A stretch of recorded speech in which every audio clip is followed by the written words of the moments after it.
तरिकाले चलाउँदै हुनुहुन्छ र यो लकडाउनको समयमा यस्तो किसिमले विभिन्न देशबाट नेपाली पास्टरहरूलाई एकै ठाउँमा यस किसिमले भेला गर्नु मेरो विचारमा पास्टर मनोज आफैले पनि सोच्नु पनि भएको थिएन होला यस्तो हुन्छ होला भनेर। तर प्रभुले उहाँलाई यो चलाउनु भएको छ। हामीले सोचेको र विचार गरेको भन्दा बढ्ता पनि परमेश्वर गर्नुहुन्छ भन्ने एउटा उदाहरण हाम्रो यो पास्टरीय तालिम म देख्दैछु। त्यसमा पनि म विभिन्न देशबाट यस किसिमले परमेश्वरको वचन छलफल गर्नु, रहस्यका कुराहरूको ज्ञान गुणका कुराहरू एक आपसमा बाँड्दाखेरि अझ बढ्ता हाम्रा विश्वासमा बल थपिन्छ। साँच्चै नै मैले विश्वास गरेको परमेश्वर त सानो होइन रहेछ। परमेश्वरको महानता, परमेश्वरको वचनको महत्त्व र क्रिस्चियन सेवा सङ्गतिको पास्टर बीचमा हुने सम्बन्धको पनि महत्त्व यसले निकै बढाएको छ। मलाई विश्वास छ नेपाली चर्च इतिहासमा भोलि गएर यो च्याप्टर एकदमै महत्त्वपूर्ण च्याप्टर हुनेछ। त्यसको श्रेय अवश्य पनि पास्टर मनोज लगायत उहाँको साथमा हुनुहुने मित्रहरू जसले दिनरात यसमा खटेर काम गर्नुभएको छ। बाल्टिमोर चर्च र त्यहाँका सम्पूर्ण एल्डर डिकनदेखि लिएर यो अनलाइन सेवालाई यहाँसम्म ल्याउनको लागि पास्टर मनोजलाई मद्दत गर्ने सम्पूर्ण उहाँका सहकर्मीको पनि यसमा ठुलो भूमिका छ। त्यसै कारण आजको यो सेसनलाई प्रभुको हातमा राख्दै आउनुहोस् हामी प्रार्थना गरौँ।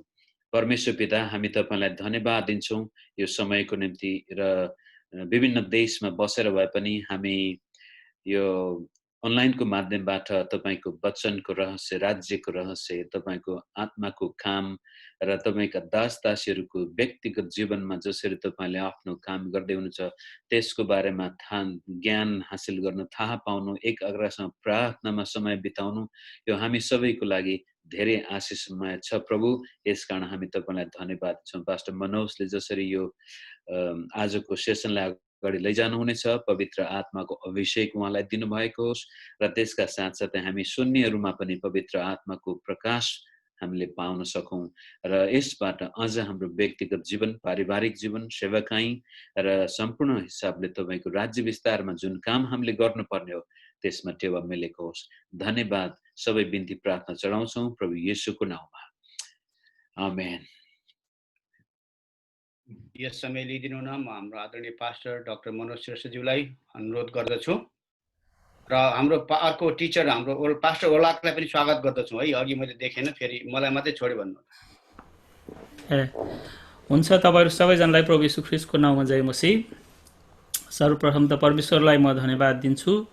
परमेश्वरको अनुग्रहको कारण आज हामी यसरी लगातार रूपमा परमेश्वरको वचन सिक्ने मौका पाइराखेका छौँ र यसरी तपाईहरु सबैजनाले पनि एकदमै उत्साहपूर्वक सहभागिता जनाइराख्नु भएको छ। म यसको सबै श्रेय म हाम्रो परमेश्वरलाई दिन चाहन्छु। उहाँको अनुग्रह नभएको भएदेखि सायद यो दिन हुने थिएन भन्ने मलाई लाग्दछ र विशेष मलाई पास्टर भोज भट्ट उहाँको अनुहारमा पनि स्वर सुन्न पाए खुसी लाग्यो। अस्ति मलाई एकदम पिर परेको थियो होइन। उहाँ यो फुड पोइजनिङ सुन्दाखेरि यसो सिम्पल सुने पनि कहिलेकाहीँ गाह्रो बनाउँछ, तर जे होस् उहाँको आवाज सुन्दा उहाँ स्वस्थै हुनुहुन्छ जस्तो लाग्यो। परमेश्वरलाई धन्यवाद भएको होस्। आज हामी यहोशूको पुस्तकबाट हेर्नेछौँ। हामीले बाइबलका विभिन्न पुस्तकहरूबाट हेर्दै आइराखेका छौँ अनि बाइबलको पुस्तकमा जुन आज यहोशूको पुस्तक हामी हेर्छौँ, यहोशूको पुस्तकले चाहिँ एउटा नयाँ च्याप्टर सुरु हुन्छ। नयाँ च्याप्टर कस्तो कन्टेक्स्टमा भनेदेखि उत्पत्ति, प्रस्थान, लेवी, गन्ती, व्यवस्था जुन 5वटा पुस्तक छ, यो 5वटा पुस्तकको बाइबलमा एउटा छुट्टै स्थान छ भनेदेखि यहोशूको पुस्तकदेखि तल लिएर त्यसको एउटा छुट्टै स्थान छ। यदि यहुदीहरूको कन्टेक्स्टमा हो भनेदेखि यो 5वटा पुस्तकलाई व्यवस्था भनेर भन्छ अनि यहोशूको पुस्तकदेखि तल चाहिँ उनीहरूले भविष्य वक्ताको पुस्तक भनेर भन्छ। एउटा यहुदी बाइबल र क्रिस्चियन बाइबलमा फरक के छ भनेदेखि क्रिस्चियनहरूले चाहिँ यहोशूदेखि एस्तरसम्मको पुस्तकलाई यो ऐतिहासिक पुस्तक भनेर भन्छ, तर यहुदीहरूले चाहिँ ऐतिहासिक पुस्तक उनीहरूको त्यो क्याटेगोरी नै छैन। उनीहरूले एकैचोटि भविष्य वक्ताको पुस्तक भनेर भन्छ। भन्नु खोजेको मतलब मैले विषय किन ल्याएको भनेदेखि पहिलो 5वटा पुस्तक चाहिँ एउटा उनीहरूको संविधान जस्तो, यो परमेश्वरको वचन जुन चाहिँ एउटा जग हो, त्यो जगपछि माथि बसालिएको छ। अरू सबै भविष्यवक्ताको पुस्तकहरू होस् होइन, विभिन्न राइटिङ्सहरू होस्, अनि यो अरू सबै कवितात्मक पुस्तकहरू यो 5वटा पुस्तकमा चाहिँ आधारित भएको हुन्छ। अनि अर्को एउटा फरक के देखिन्छ भनेदेखि 5वटा पुस्तकमा चाहिँ व्यवस्था छ भनेदेखि यहोशू पुस्तकमा व्यवस्था छैन है, एउटा पनि व्यवस्था छैन। त पुरानै 1-2वटा दोहोऱ्याएको छ, यो फेरि गर भनेर यहोशूले पनि शिक्षा दिएको छ, तर दोहोऱ्याएको चाहिँ छैन। त्यस कारणले गर्दाखेरि सबभन्दा पहिला म यही भन्न चाहन्छु होइन, यो एउटा हाम्रो नयाँ आयाम, नयाँ च्याप्टर सुरु हुँदैछ। र विशेष यहोशूको पुस्तक किन महत्त्वपूर्ण छ भनेदेखि अब 5वटा पुस्तकमा चाहिँ एउटा एक प्रकारले नियम जसो छ भनेदेखि यहोशूको पुस्तकदेखि चाहिँ अब त्यो नियमलाई व्यावहारिक जीवनमा प्रस्तुत गर्ने बेला आएको छ। अनि यहोशूको पुस्तकले म आज तपाईँहरूलाई यो यहोशूको पुस्तकबाट बाँड्दाखेरि एउटा मेरो इच्छा चाहिँ के हुनेछ भनेदेखि, लक्ष्य के हुनेछ भनेदेखि यहोशूको पुस्तकले चाहिँ वास्तवमा हामी इसाईहरूको एउटा इसाई जीवन कसरी जिउनुपर्ने भन्ने चाहिँ यो पुस्तकले चाहिँ देखाउँछ। त्यसकारण म तपाईँहरूको बिचमा यो सेयर गर्न चाहन्छु। स्क्रिन सेयर गरेर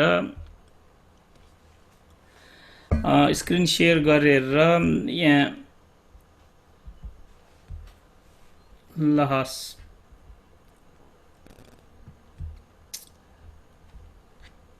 एकैचोटि एकछिन है त, यो अर्को आएछ।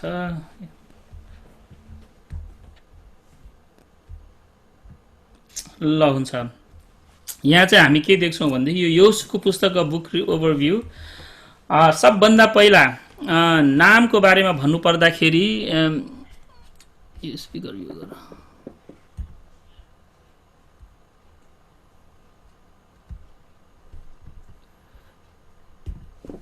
स्पिकर कुरा यो नामको बारेमा गर्दाखेरि चाहिँ के छ भनेदेखि यहोशूको पुस्तक खास चाहिँ मोजे चेन्ज इट टु जसुवा, उसको पुरानो नाम चाहिँ के थियो? पुरानो नाम चाहिँ होसे थियो। होसेलाई चाहिँ मोसाले यो विशेष गरेर गन्ती 13को 16 अध्यायमा हेऱ्यौँ भनेदेखि यहोशूको रूपमा परिवर्तन गरेको हामी पाउँछौँ। अनि होसेको अर्थ चाहिँ उद्धार थियो, होसेको उद्धार होइन उसको खास नाम। तर मोसाले जब उसलाई चाहिँ यो 12 जासुसहरूलाई पठाएको जस्तै त्यहाँ पठाउन लागेको हुन्छ, त्यतिखेर यहाँ 13 अध्यायमा हेऱ्यौँ भनेदेखि तल लेखेको छु, मोसाले देशको भेद लिन पठाएका मानिसहरूको नाउँ यिनै हुन्। नुनका छोरा होसियाको नाउँ मोसाले यहोशू राखे, उसको नाउँ परिवर्तन भएको छ।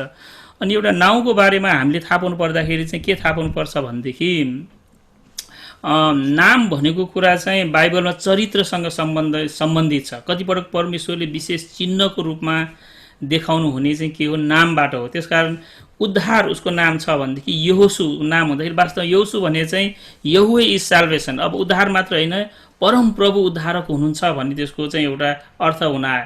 अनि वास्तवमा यहोशू भनेको चाहिँ अझ हामीले गहिरो रूपमा हेर्ने हो भनेदेखि ग्रिकमा चाहिँ येशुवा भनेर भन्छ होइन, यहोशुवाको छोटकरीमा लेख्दाखेरि येशुस, वास्तवमा यहोशू भनेको चाहिँ जिजस हो। भन्नु खोजेको मतलब चाहिँ के छ भनेदेखि मोसाले व्यवस्थालाई देखाउँदछ भनेदेखि यहोशूको पुस्तकले चाहिँ यसलाई एउटा चाहिँ के देखाउँछ? प्रभु येशू ख्रीष्टलाई देखाउँदछ। त्यसकारण यो परमेश्वरले बाइबलमा हामीले हेर्दाखेरि के छ, जब यो उहाँले पुस्तकहरू मात्रै दिनुभएको छैन, पुस्तकहरूबाट पनि एउटा चाहिँ प्रभु येशू ख्रीष्टको आगमन चाहिँ प्रभु येशू ख्रीष्ट कसरी आउनेवाला छ, उनीहरूको नामबाट, उनीहरूले गर्ने कामबाट अनि विभिन्न कुराहरूबाट चाहिँ हामीले थाहा पाउँदछौँ। त्यसकारण नाम मात्रै गर्दाखेरि पनि वास्तवमा यहोशू भनेको चाहिँ एक हिसाबले येशू भनेको जस्तै हो। येशूको जसरी अब जिजस भनेर भन्छ इङ्ग्लिसमा होइन, एङ्ग्लो नेम चाहिँ हो यो जसुवा भनेको चाहिँ, त्यसकारण तर त्यसलाई हिब्रू भाषाभन्दा येशुवा भन्ने कुराहरूमा आउँछ र यहोशू भनेको चाहिँ वास्तवमा येशू एउटै नाम हो। अनि अघि मैले भने यो चाहिँ एउटा नयाँ सुरुवात हो। नयाँ सुरुवातमा के को अन्त्य भएको छ भनेदेखि स्लेभरी एन्ड वान्डरिङ, दासत्व र भौतारिने काम चाहिँ के भएको छ? सिद्धिएको छ भनेदेखि beginning of the fulfilment of the promise. अब यो समयदेखि चाहिँ परमेश्वरले जुन कुरा प्रतिज्ञा गर्नुभएको छ, तपाईँले याद गर्नुहोस्, परमेश्वरले अब्राहमलाई प्रतिज्ञा गर्नुभएको म तँलाई एउटा देश दिनेछु होइन, एउटा भूमि दिनेछु, निस्किएर आइज मैले तिमीलाई देखाउने ठाउँमा पठाउने छु, यो तिम्रो सन्तानलाई दिनेछु भनेर परमेश्वरले यो यहोशूको पुस्तकभन्दा झन्डै 500 वर्षभन्दा अगाडिको चाहिँ उहाँले चाहिँ प्रतिज्ञा गर्नुभएको थियो। उहाँले 500 वर्षभन्दा अगाडि प्रतिज्ञा गर्नु भएको तर अहिलेसम्म पुरा भएको थिएन। उनीहरूलाई परमेश्वरको प्रतिज्ञा चाहिँ छ प्रतिज्ञाको देशमा जाने भनेर, तर उनीहरू चाहिँ के अर्काको देशमा 400 वर्ष दास भएको छ, यताउता भौतारी राखेको छ। तर अब यो यहोशूको पुस्तकमा आउँदाखेरि चाहिँ के छ, प्रतिज्ञा सुरु हुन थाल्छ होइन। अनि योबाट थाहा पाउनुपर्ने कुरा चाहिँ के छ भनेदेखि God is faithful in spite of the faithless people. कतिपटक हामी त्यति विश्वासी नभए पनि परमेश्वर विश्वासयोग्य हुनुहुन्छ। उहाँले कहिलेकाहीँ हामीलाई गर्नुभएको प्रतिज्ञा पनि हामीलाई थाहै हुँदैन कहिले कसरी पुरा हुन्छ भन्ने कुरा, तर हामी लागिराख्यौँ भनेदेखि, हामीले जब एउटा साइन चिन्ह देखाउँछौँ प्रभु म तपाईँप्रति विश्वासयोग्य हुन चाहन्छु भनेर हामी देखाउँछौँ भनेदेखि उहाँले पुरा गर्नुहुन्छ। त्यस कारण एउटा नयाँ युगको सुरुवात, a new era begins with the book of Joshua. अनि मैले यो अध्ययन गर्दै गर्दाखेरि मलाई याद आएको, जसरी यो इजरायलीहरू योभन्दा अगाडि तम्बुमा बास गर्थे, पालहरूमा बास गर्थे, अब एउटा चाहिँ उनीहरू घरहरूमा बास गर्नेवाला छ, घरहरूमा बस्नेवाला छ होइन। अनि घरहरूमा बस्दाखेरि अनि कतिपय हाम्रा नेपाली दाजुभाइ, विशेष गरी नेपाल भुटानबाट आउने दाजुभाइहरू, तपाईँहरूको निम्ति जुन किसिमले जस्तै अब क्याम्पहरूबाट अमेरिका देश, क्यानाडा होइन, विभिन्न युरोपका विभिन्न देशहरूमा जाँदाखेरि जुन किसिमको एउटा नयाँ च्याप्टर सुरु भएको छ, कति फरक छ। वास्तवमा इजरायलीहरूको निम्ति पनि त्यस्तै फरक छ। त्यस कारण थुप्रै पास्टरहरूले चाहिँ त्यो तुलना गरेको गीतले पनि यो त्यही सन्देश दिएको मैले सुनेको छु होइन। वास्तवमा हामी एकदमै उत्साह हुन्छौँ कसरी परमेश्वरले बाइबलमा मात्र होइन, बाइबलको जस्तै कुरा हाम्रो जीवनमा पनि उहाँले चाहिँ गर्नुहुन्छ। खालि नेपाली भुटानी दाजुभाइहरूको जीवनमा मात्र, प्रत्येक मान्छेले वास्तवमा आफ्नो जीवनलाई राम्रोसँग हेर्ने हो भनेदेखि, राम्रोसँग केलाएर हेर्ने हो भनेदेखि तपाईँले चाहिँ तपाईँको जीवनमा परिवर्तन देख्नुहुन्छ। परमेश्वरले तपाईँलाई एक ठाउँबाट अर्को ठाउँमा लानुभएको छ, एउटा अवस्थाबाट अर्को अवस्था। फेरि तपाईँलाई परमेश्वरले हामीलाई गर्नुहुने कुरा के छ भने हामीलाई रिस्टार्ट गर्ने होइन, हामीलाई चाहिँ फेरि सुरुवात गर्ने उहाँले चाहिँ के गर्नुहुन्छ, मौका दिइराख्नुहुन्छ। अनि यो गरेर यहाँनिर इजरायलीहरूले चाहिँ एउटा नयाँ मौका चाहिँ पाएको छ। अघि मैले भने यो पेन्टाट्युकबाट अब यहोशूमा आउँदाखेरि चाहिँ के छ, हामी अब इसाईहरूले चाहिँ यसलाई हिस्टोरिकल बुक, ऐतिहासिक किताबहरू भनेर भन्छौँ। अनि उत्पत्ति, प्रस्थान, लेवी, गन्ती, व्यवस्था र यहोशू होइन, यो चाहिँ 5वटालाई चाहिँ टोरा अथवा यो चाहिँ एउटा व्यवस्था अथवा इन्स्ट्रक्सन होइन, यो चाहिँ जुन चाहिँ एउटा शिक्षा भन्ने कुराहरू छ। प्रभु येशू ख्रीष्ट पनि सारा व्यवस्था, अगमवक्ता र भजनहरू भनेर भन्दाखेरि व्यवस्था भनेको चाहिँ यो उत्पत्तिदेखि व्यवस्थाको पुस्तक 5वटा पुस्तकलाई भन्छ भनेदेखि अब यहोशूको पुस्तकदेखि लिएर चाहिँ के छ, यो ऐतिहासिक कुरा सुरु हुन्छ। हामीले हेरेको थियौँ अलिकति रिभ्यू जस्तो गरेर, उत्पत्तिमा चाहिँ के हेरेको थियौँ भनेदेखि उत्पत्तिको पुस्तकमा बिगिनिङ अफ एभ्रिथिङ, सबै कुराको सुरुवात कसरी भयो, मानिस जातिको सुरुवात होइन, मानिस जातिले गर्ने संस्कृतिको सुरुवात, विवाहको सुरुवात, पापको सुरुवात, जति पनि संसारमा छ, सहरको सुरुवात, भाषाको सुरुवात, सबै कुराको सुरुवात। र विशेष गरेर त्यो 12देखि 50 अध्यायसम्म लामो ठाउँमा चाहिँ एउटा छानिएको जातिको सुरुवात। यो चाहिँ कसरी परमेश्वरले एकजना व्यक्ति, एउटा जातिलाई छान्नु भयो भन्ने त्यो चाहिँ महत्त्वपूर्ण कुराहरू छ। त्यसको सुरुवातको कुरा छ भनेदेखि प्रस्थानको पुस्तकमा redemption and formation of a nation, त्यो छानिएको जातिको उद्धार गर्ने कुरा, छानिएको जातिलाई एउटा राष्ट्रमा परिणत गर्ने कुरा चाहिँ के छ, प्रस्थानको पुस्तकमा हामी देख्छौँ होइन। अनि यहाँनिर एउटा जाति, एउटा राष्ट्र हुनको निम्ति चाहिँ त्यत्तिकै हामी धेरै मात्रै मान्छे भएर राष्ट्र हुँदैनौँ। एउटा के चाहिन्छ, एउटा व्यवस्था चाहिन्छ। अनि परमेश्वरले जुन व्यवस्था उत्पत्तिदेखि व्यवस्था पुस्तकमा दिनुभयो त्यो चाहिँ एउटा जातिलाई राष्ट्र बनाउनको निम्ति दिनुभएको चाहिँ व्यवस्था हो। अनि एक प्रकार कन्स्टिट्युसन छ त्यस कारण। अनि उहाँले खालि तिमीहरूलाई एउटा राष्ट्रमा त बनाउने होइन, तर उहाँको मुख्य उद्देश्य चाहिँ के थियो भनेदेखि, अनि परमेश्वर स्वयं चाहिँ उनीहरूको बिचमा आउनुहुने एउटा चाहिँ पवित्र स्थान बनाउन सिकाउनुहुन्छ, जुन पवित्र स्थानले चाहिँ के देखाउँछ, परमेश्वरको उपस्थिति देखाउँछ। यस्तो राष्ट्र जुन राष्ट्रमा परमेश्वरको उपस्थिति छ, अनि यस्तो राष्ट्र जुन राष्ट्रमा परमेश्वरमा डोर्याउने उहाँका मानिसहरू छन्, प्रिस्टहुड। अनि त्यसकारण लेवी कुललाई परमेश्वरले चाहिँ के दिनुहुन्छ, एउटा पुजारी बनाउनुहुन्छ। अनि यसरी एउटा इस्रायल देश सारा संसारभन्दा एउटा अलग देश हुन्छ। अनि जुन कुरा चाहिँ यो लेवीको पुस्तकले देखाउँछ, लेवीको पुस्तकमा चाहिँ होली पिपल, पवित्र भनेको कुरा चाहिँ के छ भने जब तपाईँले छुट्याउनुहुन्छ, ग्रुपमै राखिराखेको छ तर ग्रुपबाट एउटा तानेर निकाल्नुहुन्छ भने त्यसलाई के भन्छ, त्यसलाई पवित्र पार्ने भन्छ। होली भनेको चाहिँ सेपरेटेड। अनि त्यसकारण परमेश्वरले इजरायलीहरूलाई चाहिँ के छ एउटा छुट्टै जाति बनाउनुहुन्छ। त्यो छुट्टै जातिमा एउटा छुट्टै समूहको व्यक्ति लेवीहरू दिनुहुन्छ जसको काम भनेको चाहिँ कुरा के छ, मानिसहरूलाई आराधना गर्नमा दोहोऱ्याउनु हो। मानिसहरूलाई के शुद्ध के अशुद्ध देखाउने, के सफा के फोहोर, कुन चाहिँ पवित्र कुन चाहिँ अपवित्र कुराहरू त्यसको सम्बन्धी मानिसलाई ज्ञान दिनको निम्ति यो जातिले चाहिँ काम गर्छ। अनि आज यसैको आधारमा हाम्रो इसाई विश्वासको जग पनि यही हो। कतिपटक पास्टर एल्डर होइन बिशप उहाँहरूले चाहिँ के गर्नु मुख्य उद्देश्य के हो, मानिसहरूलाई परमेश्वरको आराधना गर्ने मानिस बन्नु। नत्र मानिस हामीलाई आराधना गर्न मन लाग्दैन, हामीलाई संसारको थोकहरूको आराधना गर्न मन लाग्छ, संसारको अरू मानिसहरूलाई आराधना गर्न मन लाग्छ। हामीलाई चाहिँ यो संसारको भौतिक यो मोज मज्जाका कुराहरूलाई चाहिँ आराधना गर्न मन लाग्छ होइन। पुरानो करारमा बारम्बार मूर्ति पूजा भनेर भनेको छ। अहिले नयाँ करारको मूर्ति पूजा एकदमै फरक छ। तपाईँ पैसाको पछि एकदम परमेश्वरलाई भन्दा बढ्ता स्थान दिनुभएको छ। के छ, तपाईँ मूर्ति पूजा गर्दै हुनुहुन्छ। परमेश्वरलाई भन्दा बढ्ता स्थान चाहिँ तपाईँले मोज मज्जालाई दिनुभएको छ, तपाईँ मूर्ति पूजक हो। परमेश्वरलाई भन्दा बढ्ता तपाईँले चाहिँ आफ्नो नाम प्रख्यात गर्न खोजिराख्नु भएको छ, त्यो पनि मूर्ति पूजा हो। अनि यो जुन परमेश्वरले पास्टर एल्डर डिकनहरू होइन छान्नु भएको छ, यो चाहिँ के छ, मानिसहरूलाई यो मूर्ति पूजाबाट चाहिँ परमेश्वरतर्फ एउटा परमेश्वरलाई आराधना दिने, तैँले तेरो परमेश्वरले सारा हृदयले सारा समझले सारा शक्तिले प्रेम गर भन्ने कुरा सिकाउनको निम्ति एउटा मानिस चाहिन्छ, एउटा समूह चाहिन्छ। त्यो चाहिँ के हो, अहिले हाम्रो कन्टेक्समा पास्टर एल्डर डिकन भनेको जस्तै त्यो समयमा चाहिँ लेवी थियो। अनि त्यो लेवीको पुस्तकमा चाहिँ त्यहाँ आएको छ। अनि गन्तीको पुस्तकले चाहिँ के देखाउँछ, जब हामी त्यसरी गर्छु भन्दाखेरि गरेनौँ भने चाहिँ के हुन्छ, तपाईँले सिकायो, तपाईँलाई परमेश्वरले सबै कुरा दिनुभयो, पुजारी पनि दिनुभयो, पास्टर पनि दिनुभयो, वचन पनि दिनुभयो, नियम पनि दिनुभयो, तर तपाईँले मलाई यो चाहिँदैन भनेर भन्नुभयो भने के हुन्छ भन्ने कुरा चाहिँ गन्तीको पुस्तकले देखाउँछ। अनि when we don't worship we lose faith, हाम्रो विश्वास हराउँदै जान्छ। अनि जो मान्छेको विश्वास हराउँदै गएको छ ऊ खालि गनगनाएर बस्छ, यो भएन त्यो भएन यस्तो भएन यस्तो हुनुपर्छ भनेर भनिरहेको हुन्छ। यदि हामी धेरै गनगनाउँछौँ भनेदेखि वास्तवमा हाम्रो विश्वासको कमी हो। अनि त्यसपछि हाम्रो जीवन चाहिँ एकदमै मिजरेबल लाइफ हुन्छ। परमेश्वरले चाहिँ के छ, उनले जानी त्यो जीवन दिनुभयो। अनि जब हामी परमेश्वरबाट यसरी गनगनाएर होइन यति भौतारी रहेर एकदमै एउटा दुःखको जीवन जिइरहेका छौँ भनेदेखि अनि हामीलाई कहिलेकाहीँ यस्तो लाग्छ यो जीवनमा केही पनि अर्थ छैन, I am just passing my time, म चाहिँ मृत्यु पर्खिरहेको छु भन्नेमा पुग्छ। अनि त्यो नहोस् भनेर व्यवस्थाको पुस्तकमा परमेश्वरले फेरि दोस्रो मौका दिनुहुन्छ, दोस्रो पुस्तालाई विश्वास गर्नको निम्ति, टु बी ब्लेस्ड, आशिष पाउनको निम्ति।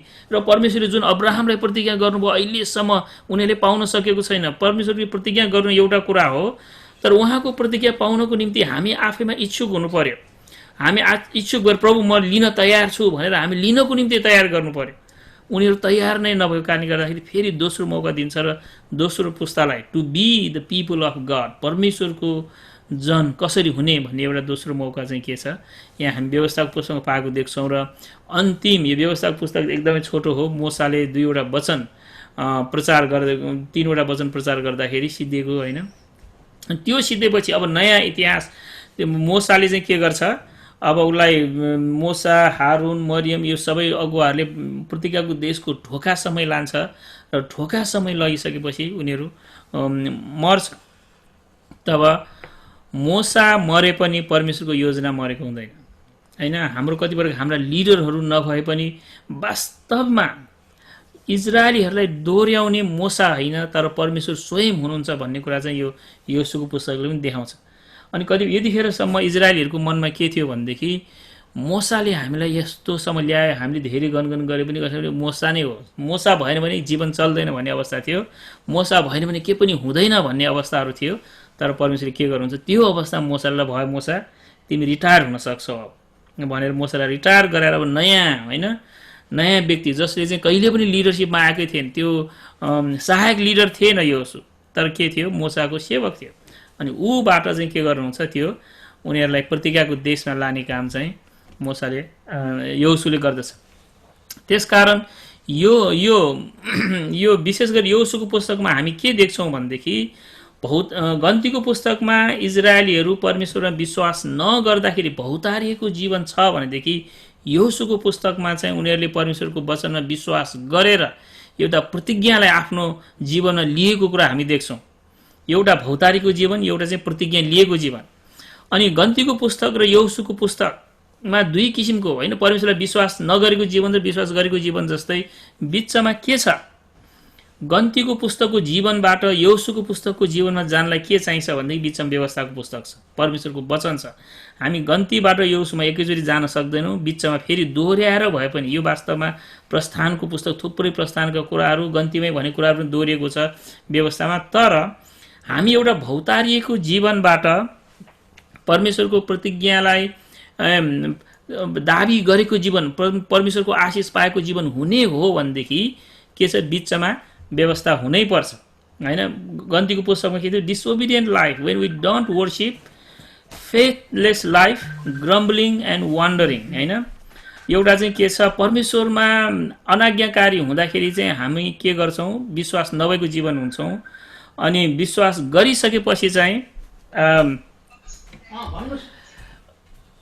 विश्वास गरिसकेपछि एउटा विजयी जीवन हामी चाहिँ जिराखेका हुन्छौँ। Experiencing gods promise, receiving gods blessing, sharing gods blessing होइन। एउटा के छ भने यहोशूको पुस्तकमा चाहिँ परमेश्वरको आशिषलाई पाएको जीवन छ भनेदेखि यो हेल्प भयो क्या, परमेश्वरको जीवनलाई आशिष पाएको छ भनेदेखि यो यहोशूको जीवनमा चाहिँ के छ? परमेश्वरको आशिष। माफ गर्नुहोस्, अलिकति डिस्टर्ब भयो मलाई। अनि एउटा फरक के छ भनेदेखि अनाज्ञाकारी जीवनबाट विजयी जीवन हामी त्यत्तिकै जान सक्दैनौँ होइन। बिचमा के छ? व्यवस्था छ। अनि तपाईँ र मैले थाहा पाउनुपर्ने कुरा, अब तपाईँलाई कतिपटक तपाईँको जीवन एकदम फेथलेस छ, तपाईँलाई भित्र मनदेखि ग्रम्बलिङ भइरहेको छ होइन, तपाईँलाई चाहिँ म कहाँ गइरहेको मलाई थाहा छैन भन्ने जस्तो लाग्छ भनेदेखि र तपाईँ एउटा विजयी जीवन जिउन चाहनुहुन्छ भनेदेखि चाहिँ तपाईँले खास गर्नुपर्ने चाहिँ के छ? एकैचोटि त्योबाट त्यहाँबाट जान सक्नुहुन्न। बिचमा चाहिने कुरा चाहिँ के छ? व्यवस्था चाहिन्छ। अनि व्यवस्थाको पुस्तक आएपछि मात्र तपाईँले के गर्न सक्नुहुन्छ? तपाईँको जीवन चाहिँ परिवर्तन हुन्छ। अनि यहाँनिर चाहिँ के छ भनेदेखि अब मोसा र यहोशूको जीवन हामी यहाँ देख्दछौँ होइन। मोसा र यहोशूमा चाहिँ के फरक छ भनेदेखि अब यो चाहिँ एक प्रकारले कम्पेरिजन जस्तै हो। तपाईँले यहाँ हेर्नु भने के पाउनुहुन्छ? When God call Moses he was 80 years old। जब बोलावट पायो त्यतिखेर के थियो? मोसा 80 वर्षको थियो भनेदेखि यहोशू पनि के थियो? 80 वर्षकै थियो। यो 80 वर्षकै उमेरमा परमेश्वरले बोलाउनु भयो। अनि God appears as the burning bush. म तपाईँलाई अलिकति पछि फेरि यसको बारेमा भन्ने छु। परमेश्वरले मोसालाई दर्शन दिनु हुँदाखेरि एउटा जलिरहेको पोथ्रा होइन, एउटा जलिरहेको बाटो चाहिँ के गर्छ? उसलाई चाहिँ दर्शन दिनुहुन्छ भनेदेखि God appears as a commander of God's army. परमेश्वरको सेनाको चाहिँ कप्तान जसरी यहोशूलाई चाहिँ दर्शन दिनुहुन्छ। अनि त्यसपछि अर्को एउटा कुरा के छ? मोसाले चाहिँ लाल समुद्रलाई विभाजन गरेर त्यसलाई क्रस गरेको थियो भनेदेखि यहोशूले चाहिँ यर्दन नदीलाई के छ? विभाजन गरेर मानिसलाई तरेको थियो। अनि मोसाले चाहिँ मिश्र देशको दासत्वबाट छुटकारा दिएको छ इजरायलीहरूलाई भनेदेखि यहाँनिर यहोशूले चाहिँ डेलिभर फ्रम द वान्डरिङ लाइफ, एउटा चाहिँ के छ? भौतारिएको जीवनबाट उनीहरूलाई छुटकारा दिएको छ। अनि मोसाले चाहिँ गेभ भिजन अफ फेथ, एउटा विश्वासको दर्शन दियो। यस्तो हुन्छ, विश्वास गऱ्यो भने यस्तो हुन्छ भनेर उनीहरूलाई वचन मात्र प्रचार गरेको छ भनेदेखि वास्तवमा यहोशूले चाहिँ उनीहरूलाई चाहिँ विश्वासको जीवन यस्तो हुन्छ भने उनीलाई जिएर देखाएको छ होइन। Sent 12 spies to the promise land. मोसाले चाहिँ के छ? 12 जना जासुसहरू प्रतिज्ञाको देशमा पठाएको छ भनेदेखि यहोशूले चाहिँ के छ? 2 जना जासुसहरू पठाएको छ।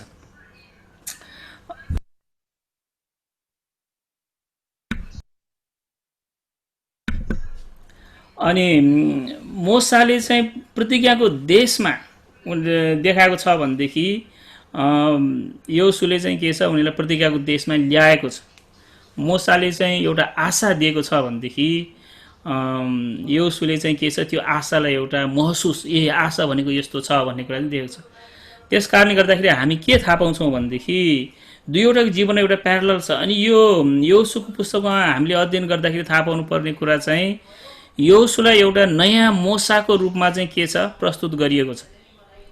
त्यो भएकोले गर्दाखेरि चाहिँ यो हामी देख्दछौँ। अनि योसुको पुस्तकमा चाहिँ हामी के देख्छौँ भनेदेखि एउटा योसु चाहिँ एउटा दास, he was born as a slave in Egypt. ऊ चाहिँ एउटा के छ दास भएर चाहिँ जन्मेको थियो। Serve God under Moses and after was with Moses. तर योसु चाहिँ के छ मोसाको मुनि रहेर चाहिँ सेवा गरिराखेको छ भनेदेखि ऊ प्रायः जसो अब हामीलाई के लाग्छ भनेदेखि योसु चाहिँ एकैचोटि लिडर भयो होइन, उसलाई चाहिँ ऊ चुप लाएर बसिरहेको थियो। तर परमेश्वरले चाहिँ के गर्नुभयो, उसलाई चाहिँ चुप लाएर बसेको बेलामा छान्यौँ भन्ने सोचेको छ भनेदेखि तर वास्तवमा योसुले चाहिँ के छ मोसाको अन्डरमा बसेर एकदमै धेरै काम गरिराखेको छ। अनि योसु चाहिँ एउटा विश्वासको चाहिँ के थियो मानिस थियो। Joshua was a man of faith brought a good report from the promise land होइन। तपाईँले हेर्नुभयो भने के पाउनुहुन्छ भनेदेखि योसु चाहिँ के छ, ऊ चाहिँ सेवा गर्दै गर्दै उसको भित्र मनमा चाहिँ विश्वास थियो। उसको 12 जना जासुसहरू पठाउँदाखेरि 10 जना जासुसहरू एकदमै विश्वास नभएको होइन, उनीहरू चाहिँ आँखामा विश्वास जे देख्यो ओहो यो त हुँदैन, आफ्नो रिजनिङमा विश्वास गर्ने मान्छे थियो भनेदेखि योसु चाहिँ के थियो परमेश्वरको वचनमा विश्वास गर्ने मान्छे थियो। अनि त्यो भएकोले गर्दाखेरि उसले चाहिँ के छ त्यो 10 जनाले यो हुँदैन हामी सक्दैन भन्दै उसले गर्न सक्छु भनेर भनेको छ।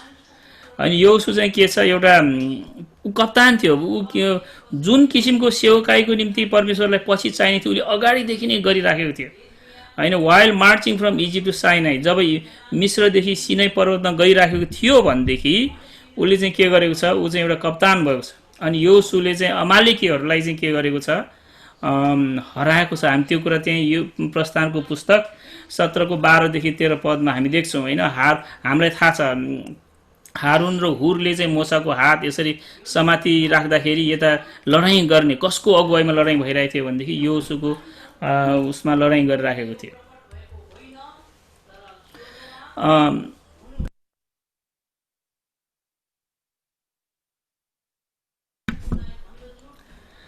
अनि यो अब यो योसुको बारेमा अलिकति हामीले सुन्नु पर्दाखेरि चाहिँ के छ भनेदेखि योसु चाहिँ एउटा उसको बारेमा एउटा शब्द मलाई मनपर्छ प्रस्थानको पुस्तक 17को 13मा छ।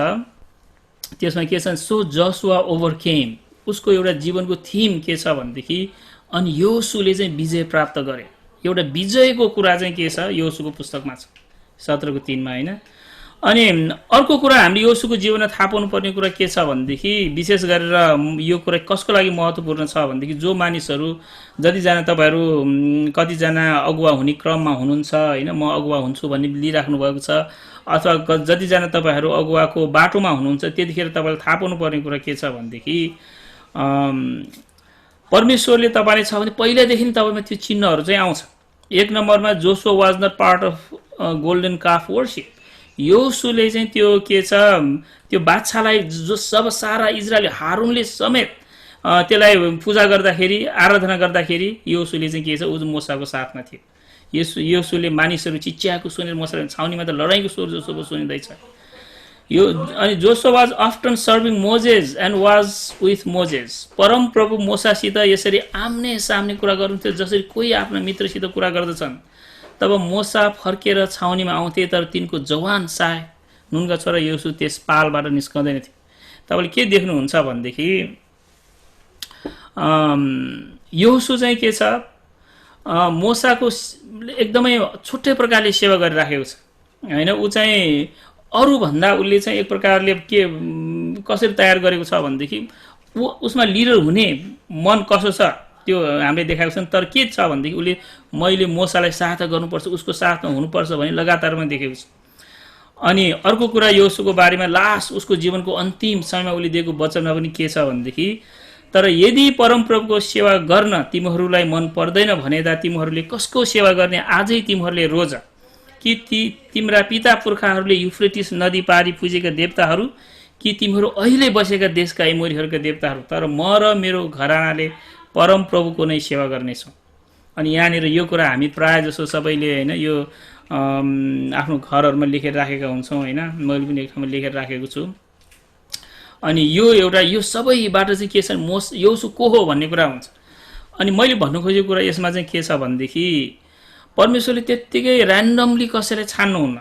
मोसालाई परमेश्वरले ऱ्यान्डमली छान्नु भएको होइन, यहोशूलाई पनि ऱ्यान्डमली छान्नु भएको होइन। मोसामा पनि त्यो क्वालिटी थियो, उसलाई पनि परमेश्वरले तालिम गर्नु भएको थियो, त्यसैले परमेश्वरले एउटा महान अगुवा भनेर यो मोसालाई बनाउनु भएको छ भनेदेखि यहोशू पनि के छ थाहा नपाउने गरेर होइन। ऊ चाहिँ के छ, ऊ पनि 80 वर्ष हुँदा याद गर्नुपर्ने कुरा के छ, मोसा मात्र 80 वर्षसम्म पर्खिनु परेको होइन, यहोशू पनि 80 वर्ष हुँदाखेरि मात्रै के छ परमेश्वरले उसलाई चाहिँ चलाउनु भएको थियो। त्यो भएकोले गर्दाखेरि हामीले यो थाहा पाउनुपर्छ। अब यो हेरिसकेपछि आउटलाइन अफ यहोशू, यहाँ 2 किसिमको आउटलाइन मैले दिएको छु। एउटा चाहिँ छोटो आउटलाइन, अर्को चाहिँ अलि लामो आउटलाइन। यो बुझ्ने क्रममा हामीले थाहा पाउनुपर्ने कुरा के छ, 1 देखि 5 अध्यायमा हेऱ्यौँ भनेदेखि एन्टरिङ द ल्यान्ड छ होइन, प्रतिज्ञाको देशमा छिर्ने कुरा चाहिँ 1 देखि 5 अध्याय छ भनेदेखि यहोशू 6 देखि 12 अध्यायमा चाहिँ कन्क्वायरिङ द ल्यान्ड, कसरी यो विजय प्राप्त गर्यो, यो लडाइँ गर्यो भन्ने कुराहरू छ भनेदेखि 13 देखि 24 अध्यायमा चाहिँ के छ डिस्ट्रिब्युटिङ द ल्यान्ड, एउटा चाहिँ के छ अब जितिसकेको जग्गालाई फेरि भाग गरेको कुराहरू चाहिँ छ। अनि यो 3वटा अब यहोशूको पुस्तकमा के छ भन्ने तपाईँको मनमा आउन थाल्यो भनेदेखि यो चाहिँ के छ, परमेश्वरले जुन कुरा अब्राहमलाई प्रतिज्ञा गर्नुभएको थियो त्यो कुरा चाहिँ के छ यहोशूको जीवनमा पुरा गरेको छ। ऊ चाहिँ त्यो प्रतिज्ञाको देशमा छिरेको छ। तर परमेश्वरको प्रतिज्ञा उहाँले गर्नु हुँदाखेरि एउटा कुरा यहोशूको पुस्तकबाट हामीले थाहा पाउनुपर्ने कुरा के छ भने उहाँको प्रतिज्ञा चाहिँ हामी प्यासिभ रूपले म चुप लाएर बसिरहे पनि उहाँले दिनुहुन्छ भन्ने कुरा चाहिँ होइन। उहाँको प्रतिज्ञा उहाँले प्रतिज्ञा गर्नुहुन्छ भनेदेखि तपाईँ र मैले त्यो प्रतिज्ञालाई चाहिँ लिनुपर्छ अनि कनको विजय हासिल गर्नुपर्छ। उहाँले तपाईँ र मलाई चाहिँ एउटा विजयी बनाउन चाहनुहुन्छ, म तिमीलाई दिन्छु तर तिमी लिन सक्ने हुनुपर्छ भनेर।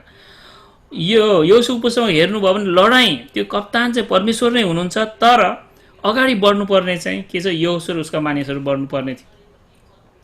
अनि डिस्ट्रिब्युटिङ ल्यान्ड त्यसपछि चाहिँ के छ विजयको भागभन्दा लाउनु पर्ने छ। त्यसकारण यो डिटेलमा हेर्दाखेरि यो 1 अध्यायमा यहोशूको बोलावट छ, 2 अध्यायमा 2 जना जासुसहरूलाई पठाएको छ, 3 अध्यायमा यर्दन नदी तरेको होइन, 4 अध्यायमा एउटा विशेष किसिमको त्यसलाई मेमोरियल कमेमोरेट गर्छ होइन, हामी यसलाई नबिर्सौँ भनेर 12वटा कुलको नाउँमा एउटा एउटा ढुङ्गा राख्छ। वास्तवमा त्यो ढुङ्गामा राखेको ठाउँमा कतिजना मान्छेले के भन्छ भनेदेखि त्यो जुन ठाउँमा बप्तिस्मा दिने यूहन्नाले बप्तिस्मा दिन्थ्यो त्यो ठाउँ चाहिँ यही थियो भनेर पनि भन्छ। अनि एकचोटि बप्तिस्मा दिने यूहन्नाले के भनेको यदि तिमीहरू आफूलाई अब्राहमको सन्तान भन्छौ तर परमेश्वर यो ढुङ्गाहरूबाट उहाँले आफ्नो निम्ति सन्तान जन्माउन सक्नुहुन्छ भनेर बप्तिस्मा दिने यूहन्नाले भनेको तपाईँले पाउनुहुन्छ। अनि वास्तवमा कतिजनाले के भनेर भन्छ भनेदेखि वास्तवमा त्यो बप्तिस्मा दिने यूहन्नाले भनेको चाहिँ त्यो ढुङ्गाहरूबाट भनेको चाहिँ यो 12वटा ढुङ्गाहरू जुन चाहिँ के छ यहोशूले राखेको थियो 12वटा कुललाई प्रतिनिधित्व गरेर। त्यसपछि 5 अध्यायमा सर्कमसिजम पास ओभर एन्काउन्टर छ होइन, त्यो चाहिँ खतना गरेको अनि निस्तार चाड मनाएको। अब यो चाहिँ एउटा के छ भनेदेखि यहाँनिर विजय प्राप्त गर्नुभन्दा अगाडि 5 अध्यायमा तपाईँले हेर्नुहोस् यहोशूले फेरि परमेश्वरले दिनुभएको व्यवस्था पालन गर्छ। मोसाले त्यो उजाड स्थानमा कतिजना मान्छेहरूलाई यो खतना गर्न लगाएको थिएन, तर यहोशूले चाहिँ अब मोसालाई दिएको व्यवस्था अब्राहमले दिएको व्यवस्था अनुसार होइन, परमेश्वर अब्राहमसँगको बाँध्नु भएको करार अनुसार के गर्नुहुन्छ खतना पनि गर्छ, निस्तार चाड मनाएर अनि परमेश्वरको दर्शन पनि पाउँछ। अनि 6 अध्यायमा के छ यरिहो सहरमाथिको विजय छ। 7 अध्यायमा तर यही भन्ने सहरमा चाहिँ उनीहरू विजय प्राप्त गर्नुपर्ने, तर यो आखान भन्ने व्यक्तिको पापले गर्दाखेरि उनीहरूको हार भएको कुरा चाहिँ 7 र 8 मा छ। त्यसपछि गिबियोनाइट भन्ने एउटा चाहिँ कनानी जाति हो, त्यो कनानी जातिले यहोशूलाई झुक्याउँछ 9 अध्यायमा चाहिँ। उनीहरूले चाहिँ हामी टाढाबाट आएको परदेशी हामीसँग लडाइँ नगर्ने भनेर उसलाई बाचा बन्धन बाँध्न लगाउँछ यहोशूलाई। अनि यहोशूले पनि परमेश्वरसँग प्रार्थना नगरिकन यो गिबोनीहरूसँग ल हामी तिमीलाई आक्रमण गर्दैनौँ भनेर भनिसकेपछि पछि थाहा पाउँछ ए यिनीहरू त कनानी रहेछ भनेर थाहा पाउँछ। अनि 10 देखि 12 अध्यायमा अर्को विजयहरू छ भनेदेखि 13 देखि 22 अध्याय पढ्दाखेरि चाहिँ तपाईँलाई अलिकति यो जग्गा उसको यो ठाउँमा यो भन्दा अलिकति अल्छी लाग्न सक्छ 13 देखि 22 अध्याय चाहिँ। तर एउटा यहुदी हो भनेदेखि यो चाहिँ कस्तो सम्झिनुपर्छ भनेदेखि तपाईँको जग्गा कहाँ छ, यदि तपाईँको जग्गाको बारेमा कुनै एउटा कागज छ भनेदेखि त्यो कागज के हुन्छ, एकदमै महत्त्वपूर्ण हुन्छ। यहुदीहरूको निम्ति धेरै हो हाम्रो कुलको जग्गा यो रहेछ भन्ने कुराहरू चाहिँ त्यहाँनिर छ। र 23 र 24 अध्यायमा चाहिँ के छ, यहोशूको फेयरवेल है। अब लास्टमा जसरी मोसाले व्यवस्थाको पुस्तक दिएको जस्तै यहोशूले पनि के गर्छ, यहाँनिर उसको अन्तिम सन्देश चाहिँ दिएर यो पुस्तक चाहिँ सिद्धिन्छ। अब यसमा एक दुईवटा कुराहरू महत्त्वपूर्ण कुराहरू, जुन कुराले खालि यहोशूको पुस्तकलाई मात्र होइन, जुन कुराले चाहिँ के छ, यो नयाँ करारमा पनि एकदम महत्त्वपूर्ण छ, जुन हाम्रो जीवनको निम्ति महत्त्वपूर्ण छ, त्यसको 2-3वटा कुराहरू हामी हेर्नेछौँ। यहाँनिर यो मोसाले 12 जना जासुस पठाएको जस्तै यहोशूले चाहिँ के गर्छ, 2 जना मात्रै पठाउँछ। अनि किन 12वटा कुलको 12 जना नपठाएको, अहिले पनि त 12 कुल त छ भनेर मनमा आउँदाखेरि, किनभने यहोशूलाई थाहा पायो सधैँ बहुमतले ठिक निर्णय गर्छ भन्ने कुरा छैन। अझ बाइबलले के देखाएको छ भनेदेखि बहुमत सधैँ रङ हुन्छ भन्ने देखाएको छ। क्राउड्स आर अलवेज रङ भनेर बाइबलले देखाउँछ होइन। भिडहरूले चाहिँ के गरेको थियो, प्रभु येशूलाई यसलाई झुन्ड्याऊ, क्रुसमा झुन्ड्याऊ भनेर भन्ने चाहिँ को थियो, एउटा भिड थियो। अनि मैले हिजो अस्ति पनि भनेको होइन, संसारमा डेमोक्रेसी छ, डेमोक्रेसी भनेको चाहिँ भोट दिएर सबभन्दा बढ्ता मान्छेले के भन्यो त्यो मान्ने भनेको डेमोक्रेसी हो। अटोक्रेसी भनेको एकजना मान्छेले रुल गर्ने होइन, डिक्टेटर जसरी रुल गर्ने हो भनेदेखि बाइबलमा चाहिँ वास्तवमा अटोक्रेसी र डेमोक्रेसी होइन, बाइबलमा चाहिँ के छ, थियोक्रेसी अर्थात् परमेश्वरले रुल गर्ने कुरा चाहिँ बाइबलमा छ। त्यसकारण मोसाले बुझ्छ यो 10-12 जना पठाउनु हुँदैन रहेछ, यो 2 जना मात्रै पठाए पुग्ने भनेर 2 जना मात्रै पठाउँछ।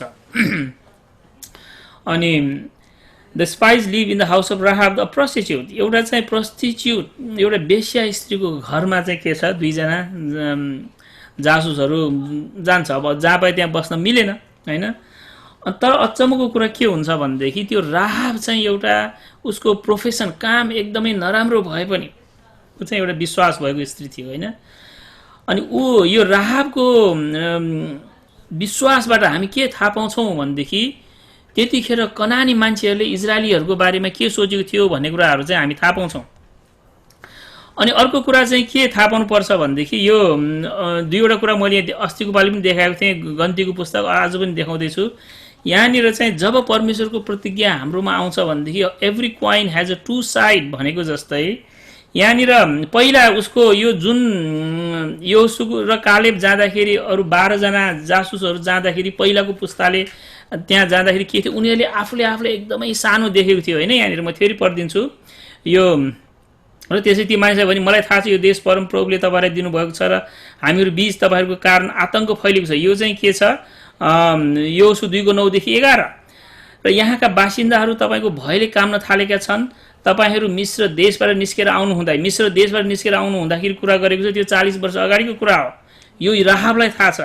तपाईँहरूका सामुन्ने परमेश्वरले, यहाँ फेरि राहाबले परमेश्वरले भनेको लाल समुद्रको पानी सुकाइदिनु भएको थियो र यर्दन पारीका एमोरीहरूका दुवै राजा सिहोन र ओगलाई तपाईँहरूले नाश गर्नुभएको पनि हामीले सुनेका छौँ। र सुन्ने बित्तिकै हामी भयाकुल बन्यौँ र तपाईँहरूका कारण हामीहरू कसैमा साहस रहेन, किनकि परमप्रभु तपाईँहरूका परमेश्वर नै माथि स्वर्गमा र तर पृथ्वीमा परमेश्वर हुनुहुन्छ। यो चाहिँ के छ, त्यो राहाबले भनेको।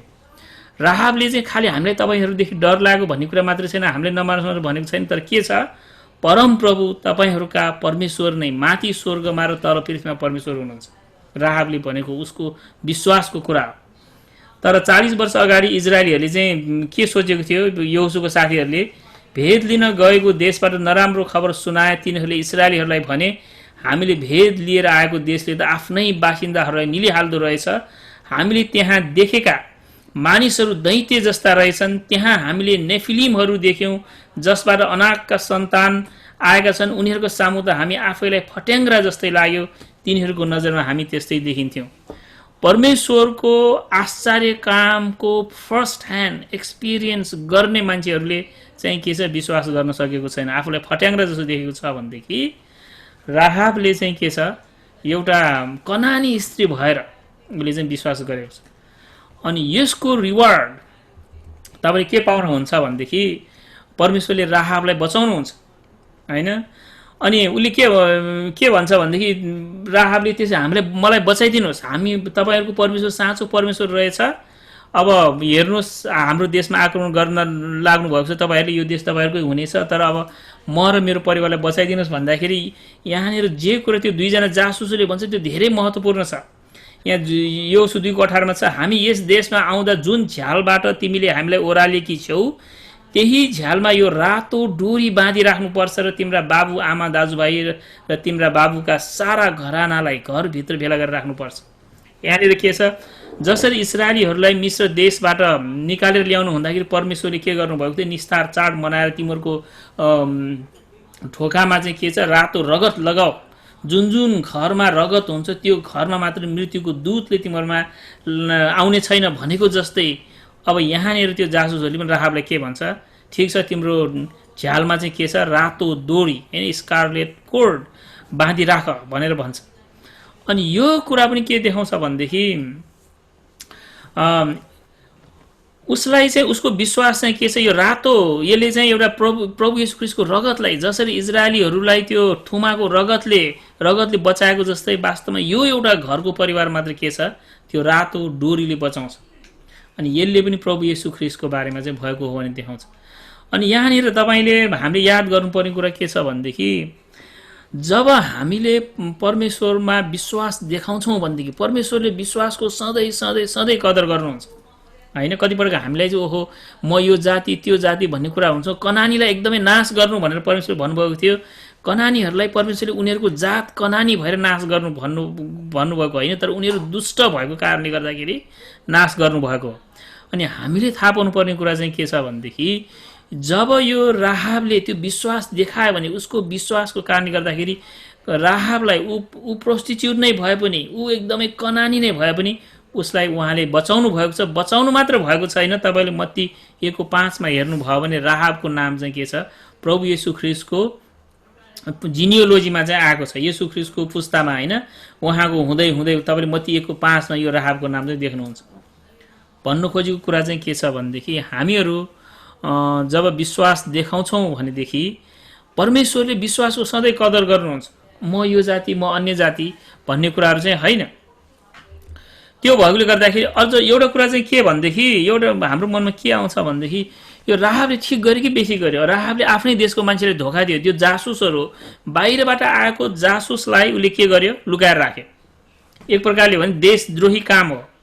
तर पनि जब when it comes to God, जब परमेश्वरको कुरा आउँछ भनेदेखि हामीले यो चाहिँ मेरो जाति मेरो देश छैन, परमेश्वर भनेको सारा संसारको परमेश्वर हुनुहुन्छ। परमेश्वर यो जाति र त्यो जातिको छैन, यो देश र त्यो देशको छैन। यदि हाम्रो सारा जातिका मानिसहरू परमेश्वरको विरुद्धमा जानु छ भनेदेखि म मेरो जातिको खातिर परमेश्वरको विरोध गर्छु भन्यो भने त्यो मान्छे पनि नाश हुन्छ। तर परमेश्वरलाई प्रेम गर्नेहरूले चाहिँ के छ, आफ्नो देशको भन्दा बढ्ता प्रेम गरेको हुन्छ, आफ्नो जाति भन्दा बढ्ता परमेश्वरलाई प्रेम गरेको हुन्छ, आफ्नो भाषा भन्दा बढ्ता, आफ्नो परिवार भन्दा। यहाँ के छ, राहाबले देखाएको कुरा चाहिँ के छ, उसले सबैभन्दा बढ्ता त्यो शत्रुको देशको परमेश्वर भए पनि उसले चाहिँ के छ, विश्वास गरेको छ। कतिपटक चाहिँ अब मुक्ति त पाउँछ तर के गर्ने, हाम्रो परमेश्वर होइन भने थुप्रै हाम्रो नेपाली दाजुभाइहरूले चाहिँ के गर्छ, हाम्रो होइन उहाँहरू अर्कैको हो त्यसकारण नगरेको भन्ने कुराहरूले चाहिँ गरिरहेको हुन्छ। तपाईँको उद्धार पाउनुको लागि तपाईँले चाहिँ के छ, ठिक निर्णय गर्नुपर्ने हुन्छ।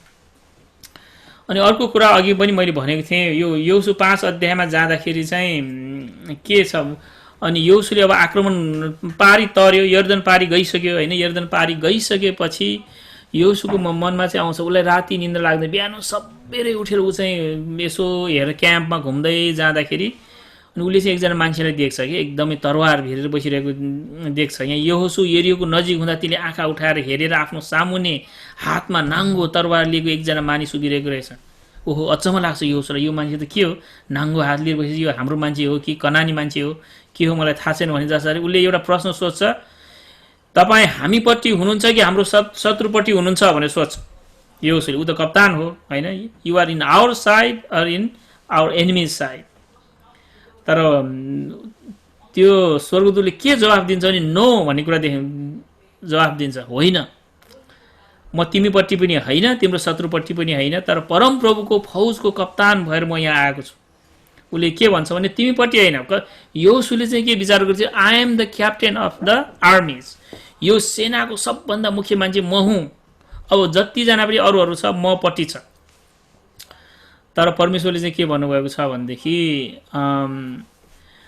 म तिमीपट्टि होइन, म चाहिँ कप्तान। तब यहोशूले जमिनमा घोप्टो परेर दण्डवत गरेर उनलाई भने, मेरा प्रभु आफ्नो दासलाई के भन्नुहुन्छ?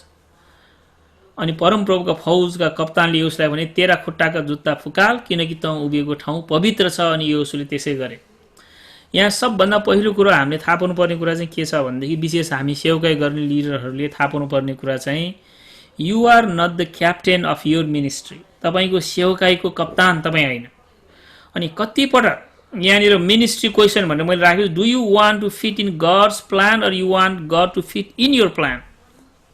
होइन, हाम्रो चाहिँ आफ्नो योजना बनाएर परमेश्वर मेरो योजनामा सहायता गर्नुहोस्, तपाईँ मलाई यो मेरो योजनामा सहायता गर्ने कि नगर्ने भने हामी परमेश्वरले सोध्छौँ कि प्रभु तपाईँको योजना के छ, म तपाईँको योजना अनुसार फिट हुन चाहन्छु भन्ने हो। Are you on God side or you want to make God in your side? यो चाहिँ धेरै ठुलो प्रश्न हो। थुप्रै पटक हाम्रो मनमा के आउँछ, मेरो सेवकाईको मेरो चर्चको सबभन्दा मुख्य मान्छे म हुँ, मेरो परमेश्वरले मलाई सहायता गर्नुपर्छ भन्ने हुन्छ। तर खासमा थाहा पाउनुपर्ने याद गर्नुपर्ने कुरा चाहिँ के हो, परमेश्वर चाहिँ हाम्रो चर्चको मूल गोठालो हुनुहुन्छ। हामी चाहिँ उहाँलाई सहायता गर्नेहरू हौँ। अनि कतिपटक हामीले प्रभु मलाई एकदम चित्त दुख्छ, प्लिज मेरो खातिर गरिदिनुहोस् भनेर हामी उहाँको सेवकाईलाई बङ्गाएर लान खोजिरहेको हुन्छ। उहाँले भनेको कुरा हामी नमानिरहेको हुन्छ, किनभने प्रभु म त पास्टर हो, म लिडर हो, मेरो खातिर गरिदिनुहोस् भनेर भनिरहेको हुन्छ। त्यो गलत हो। परमेश्वर सोध्नुहुन्छ, तिमी सेवकाई गर्ने हो भनेदेखि तिमीले मलाई तिम्रो साइडमा ल्याउन नखोज, म चाहिँ तिम्रो सेवकाईको क्याप्टेन हो, म चाहिँ तिम्रो सेवकाईको मुख्य गोठालो हो, म चाहिँ तिम्रो चर्चको मुख्य पास्टर म हुँ भन्ने कुरा चाहिँ तिमीले नबिर्स। अनि जुन ठाउँमा तिमी टेकिरहेको छौ त्यो चाहिँ होली ग्राउन्ड हो। यदि तपाईँ सेवकाई गरिराख्नु भएको छ भनेदेखि तपाईँ जुन ठाउँमा सेवकाई गरिराख्नु भएको छ, जुन भूमिमा सेवकाई गरिराख्नु हुनुभएको छ, जुन प्लेटफर्ममा तपाईँले सेवकाई गरिराख्नु भएको छ, त्यो चाहिँ के हो? त्यो चाहिँ पवित्र भूमि हो। अनि यो कुरा चाहिँ यहाँ थाहा पाउँछ। दोस्रो कुरा, योबाट हामीले अर्को कुरा थाहा पाउनु पर्ने चाहिँ, परमेश्वरले कसरी दर्शन दिनुहुन्छ भन्ने कुरा पनि महत्त्वपूर्ण। मोसालाई उहाँले के दिनुभयो? एउटा बर्निङ बुस, जलिरहेको देख्नुभयो। अनि वास्तवमा के छ, मोसाको रोल चाहिँ त्यो जलिरहेको पोथ्रा जस्तै हुन्छ, जल्छ तर भस्म हुँदैन। मेनी लिडर्स, कति लिडरहरू चाहिँ मोसा जस्तो हुन्छ, उनीहरू लिड गरिरहेको छ तर वास्तवमा उनीहरू जलिरहेको छ, उनीहरू भस्म मात्र नभएको। याद गर्नुहोस्, तपाईँ मोसा जसरी गाह्रो चर्चमा सेवकाई गरिराख्नु भएको छ भनेदेखि पनि कहिलेकाहीँ हाम्रो चर्च एकदम गाह्रो हुनसक्छ। यदि तपाईँको चर्चमा एकदम सजिलोसँग सेवकाई गरिराख्नु भएको छ भने परमेश्वरको अनुग्रहको निम्ति धन्यवाद दिनुहोस्। होइन, धेरैभन्दा धेरै 50% भन्दा बढ्दा, मेरो एकजना 70% भन्दा बढ्दा चर्च सजिलो हुँदैन।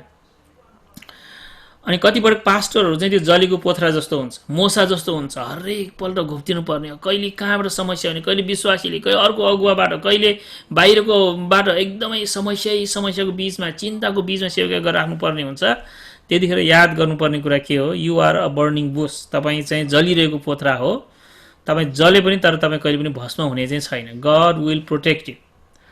अनि अर्को कुरा, यहाँ यहोशूलाई चाहिँ जलिरहेको पोथ्रा दिँदैन, यहोशूलाई चाहिँ क्याप्टेन, होइन? किन क्याप्टेनबाट दिनुभयो भनेदेखि अब यहोशूले चाहिँ त्यो क्याप्टेनको रोल लिनुपर्ने हुन्छ। वास्तवमा परमेश्वर क्याप्टेन हो, तर के छ, यहोशूले लिने रोल चाहिँ के छ? क्याप्टेनको। त्यसकारण बाइबलमा तपाईँले हेर्नु, परमेश्वरको थुप्रै नामहरू छ। किन यति धेरै नाम भन्दाखेरि परमेश्वरले समयअनुसार, परिस्थितिअनुसार विभिन्न रूपले आफूले प्रकट गर्नुहुन्छ। तपाईँको सेवकाईमा परमेश्वरले कसरी प्रकट गर्नुभएको छ तपाईँ त्यसलाई याद गर्नुहोस्। तपाईँलाई बर्निङ बुस, जलेको पोथ्राको रूपमा नगर्न पनि सक्छ, क्याप्टेनको रूपमा नगर्न सक्छ, अर्कै रूपले गर्न सक्छ। तर त्यसमा तपाईँ एकदमै राम्रोसँग परमेश्वरले मलाई कस्तो किसिमले दर्शन दिनुभएको छ त्यो चाहिँ के गर्नुपर्छ? याद गर्नुपर्छ। त्यस कारणले गर्दाखेरि यो उनीहरूले चाहिँ के छ, कसरी क्रस गरेको भनेदेखि परमेश्वरको करारको सन्दुकलाई पछि गरेर, होइन, गरेको छ। र यर्दन नदी पार गर्दाखेरि चाहिँ के छ, अर्को एउटा उनले थाहा पाएको कुरो चाहिँ के छ भनेदेखि, जुन किसिमले सारा इजरायलीहरूले लाल समुद्र पार गर्दाखेरि जुन किसिमको परमेश्वरको काम देखेको थियो, यो नयाँ पुस्ताले सायद बिर्सेको थियो। त्यो एकचोटि फेरि उनीहरूले चाहिँ अनुभव गर्छ। तर उनीहरूले जब त्यो आफ्नो प्रतिज्ञाको देशमा आउँछ भनेदेखि उनीहरूको जीवनमा केही अरू कुरा पनि परिवर्तन हुन्छ। मन्ना फ्रम अबभ स्टप। अब उनीहरू उजाड स्थानमा हुँदाखेरि चाहिँ के छ, उजाड स्थानमा माटो नभएको, माटोले उनीहरूलाई खाना दिन सक्दैन। जुन ठाउँमा माटोले खाना दिँदैन त्यो ठाउँमा परमेश्वरले आकाशबाट उनीहरूलाई खाना झार्नुहुन्छ होइन। उनीहरूको हरेक दिनको खाना आकाशबाट आएको थियो, परमेश्वरबाट सिधै परमेश्वरले स्वर्गमा पकाएर उनीहरूलाई दिनुहुन्थ्यो होइन। तर जब उनीहरू प्रतिज्ञाको देशमा जानुभएको छ भनेदेखि उनीहरूलाई आकाशबाट आउने बन्द हुन्छ। अब उनीहरूलाई धरतीबाट खाना दिनुपर्ने हुन्छ, आफैले जोतेर आफैले काम गरेर उनीहरूले निकाल्नुपर्ने हुन्छ। Now they have to work for their food and clothes and fight for the land. अब उनीहरूको जीवन परिवर्तन भनेको चाहिँ त्यो। अनि परमेश्वरले पनि हामीलाई कतिपटक चाहिँ के गर्नुहुन्छ, कामै गर्नु नपर्ने गरेर दिनुहुन्छ, कतिपटक काम गर्नुपर्ने गरेर उहाँले दिनुहुन्छ। God gives but you must work for it. परमेश्वरले दिनुहुन्छ तर काम गर्नुपर्ने हुन्छ।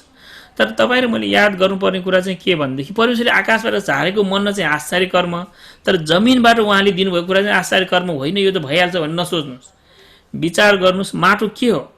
माटो के पनि होइन, तर माटोबाट परमेश्वरले तपाईँलाई चाहिने सबै चिज उहाँले दिनुभएको छ। चामल होस्, मकै होस् होइन, स्याउ होस्, सुन्तला होस्, सबै कुरो त्यो माटोबाट आउँछ। कसरी आयो त्यो पनि आश्चर्य कर्म हो होइन। हामीले राम्रोसँग विचार गऱ्यौँ भने जे रोप्यो त्यो माटोले त्यही दिन्छ। अनि माटो जस्तै परमेश्वरले हामीलाई पनि माटोबाट बनाउनु भएको हो। तपाईँकोमा पनि जे रोप्यो त्यो फल्छ। तपाईँले असल विचार तपाईँमा रोप्नुभयो भने असल विचार फल्छ। तपाईँ खराब मान्छेको सङ्गत गरेर खराब विचार राख्नुहुन्छ भने त्यो खराब नै कुरा तपाईँको जीवनमा फल्छ। अनि त्यो कुरा चाहिँ के छ, परमेश्वरले यहाँनिर योशुहरूलाई चाहिँ त्यसरी यो परिवर्तन गर्नुहुन्छ। अनि जब परमेश्वरले उनीहरूलाई त्यो दिनुहुन्छ भनेदेखि अनि अब आक्रमण गर्दाखेरि यहाँनिर ऱ्यान्डमली ल परमेश्वर हाम्रो कप्तान हुन्छ जसरी पनि हुन्छ भनेर भनेको छैन। योशु पहिल्यैदेखि के छ, कप्तानको अनुभव भएको मान्छे, उसले स्ट्राटेजी बनाउँछ।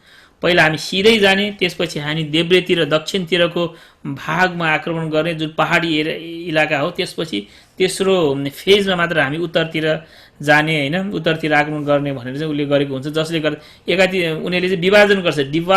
के छ, बिचमा जाँदाखेरि दुई ग्रुप भयो अनि उनीहरू मिल्न सकेन, यताको उत्तर र दक्षिणपट्टि छुट्यो। When God guides, God gives wisdom and strategy for the task at hand होइन। परमेश्वरले जब तपाईँलाई काम दिनुहुन्छ भनेदेखि उहाँ गोलमाल तरिकाले जसरी गरे पनि हुन्छ मैले भन्ने कुरा हामीले सोच्नु हुँदैन होइन। परमेश्वरले चाहिँ के छ, हामीलाई चाहिँ सोचेको उहाँले दिनुभएको काम म ठिक तरिकाले गर्छु भनेको हामीले त्यो हामीमा चाहिँ हुनुपर्दछ। अनि योशुले हो the captain of the army, त्यो सेनाको कप्तान परमेश्वर हुनुहुन्छ, तर त्यो भन्दा जे पाए त्यो गर्नुहुन्छ भन्ने कुरा चाहिँ छैन। अनि त्यसै सबभन्दा पहिलो उनीहरूको विजय चाहिँ के हुन्छ, यो यरीहो सहरमा हुन्छ होइन। यरीहो सहर यहाँनिर चाहिँ के छ भनेदेखि परमेश्वरले कहिलेकाहीँ कसरी तपाईँले विजय दिनुहुन्छ भने छक्क पर्नुहुन्छ। कसरी गर्ने भनेर भन्दाखेरि तिमीले चाहिँ त्यो सहर यहाँ हेर्नुहोस्, यो एउटा खालि कम्प्युटरबाट जेनेरेटेड इमेज मात्रै हो होइन। एकदमै 6 फिटको पर्खाल, 2वटा पर्खालले घेरेको सहर थियो, यति सुरक्षित। त्यहाँका मान्छेहरू एकदमै बलिया मान्छेहरू होइन। तर परमेश्वरले के भन्नुहुन्छ, कसरी जित्ने त त्यो सहरलाई भनेर भन्दाखेरि 6 दिनसम्म राउन्ड गर होइन, अनि 7औं दिनमा राउन्ड गरेर तुरै फुक्यो, त्यति हो गर्ने। अनि योशुले पहिला लडाइँ गरेको मान्छे हो, तर यतिखेर चाहिँ के भन्छ, हामीले यरीहो सहर जित्नलाई चाहिँ लडाइँ गर्नु पर्दैन, खालि हामी 7 चोटि राउन्ड गरेर तुरै बजाए 7औं दिनमा तुरै बजाएपछि पुग्छ। अनि परमेश्वरले विजय अचम्म प्रकारले दिनुहुन्छ। अनि यहाँनिर एउटा एकदमै यो यरीहो सहरको अरू सबै सहरभन्दा यरीहो सहर चाहिँ किन फरक छ भनेदेखि यो सहरमा मात्र परमेश्वरले के भन्नुहुन्छ भने यो सहरको जति पनि तिमीहरूले आक्रमण गर्छौ त्यसको कुनै सुन चाँदी गाई बस्तु केही पनि नलियो। यो सबै चाहिँ एउटा के छ, फर्स्ट फ्रुट, पहिलो फल। प्रतिज्ञाको देशमा जानसाथ उनले जितेको पहिलो सहर चाहिँ it's like a first fruit always belongs to God. त्यतिखेरको समयमा चाहिँ जब लडाइँ धेरै हुन्थ्यो भनेदेखि स्पोइल भनेर भन्छ, त्यो चाहिँ के छ, तपाईँले जुन जातिमाथि लडाइँ गर्नुहुन्छ त्यो जातिको सामान सबै आफ्नो हुन्थ्यो होइन, मान्छेहरूलाई दास बनाउने, त्यतिखेरको चलन नै त्यस्तै थियो। तर यो सहरमा चाहिँ के गरेको हुँदैन, यो सहरमा चाहिँ परमेश्वरले तिमीले केही पनि लिन पाउँदैन, तिमीले केही पनि लिन नपाएको कारणले गर्दाखेरि यो सबै परमेश्वरको हो भनेर भन्नुहुन्छ। अनि दोस्रो कुरामा यहाँनिर के छ भनेदेखि दोस्रो सहरमा चाहिँ उनीहरूको ठुलो हार हुन्छ। ठुलो हार चाहिँ कसरी हार हुन्छ भनेदेखि यो ए भन्ने सहर छ, दोस्रो सहर चाहिँ यो दुईवटा सहर एकदमै महत्त्वपूर्ण छ। हामी योसुको पुस्तकमा पढ्दाखेरि अरू सबै बाँकी सबै भागहरू एकातिर छ भने यो दुईवटा सहरले विशेष स्थान 6 अध्याय 7 अध्याय 8 अध्यायसम्म यो दुईवटा सहरको बारेमा छ। अनि यहाँनिर यो यही सहर चाहिँ एकदम सानो सहर। यहाँ के भनेर लेखेको छ भनेदेखि 3 अध्याय 7 अध्यायको 3 देखि 6 पदमा, अनि तिनीहरूले योसुका फर्केर आए भने सबैजना नगए पनि हुन्छ, करिब 3000 मानिसहरू गएर एलाई आक्रमण गरून्, सबैजनालाई त्यहाँ जाने दुःख नदिनुहोस्, किनकि त्यहाँकाहरू थोरै मात्र छन्। यसैले तिनीहरू मध्ये करिब 3000 मानिस गए, तर तिनीहरूलाई एका मानिसहरूले परास्त गरे। करिब 36 जना जतिलाई एका मानिसहरूले मारे र उनीहरूले सहरको मूल ढोकादेखि सबारिमसम्म खेदेर ओह्रालोमा तिनीहरूलाई मारे।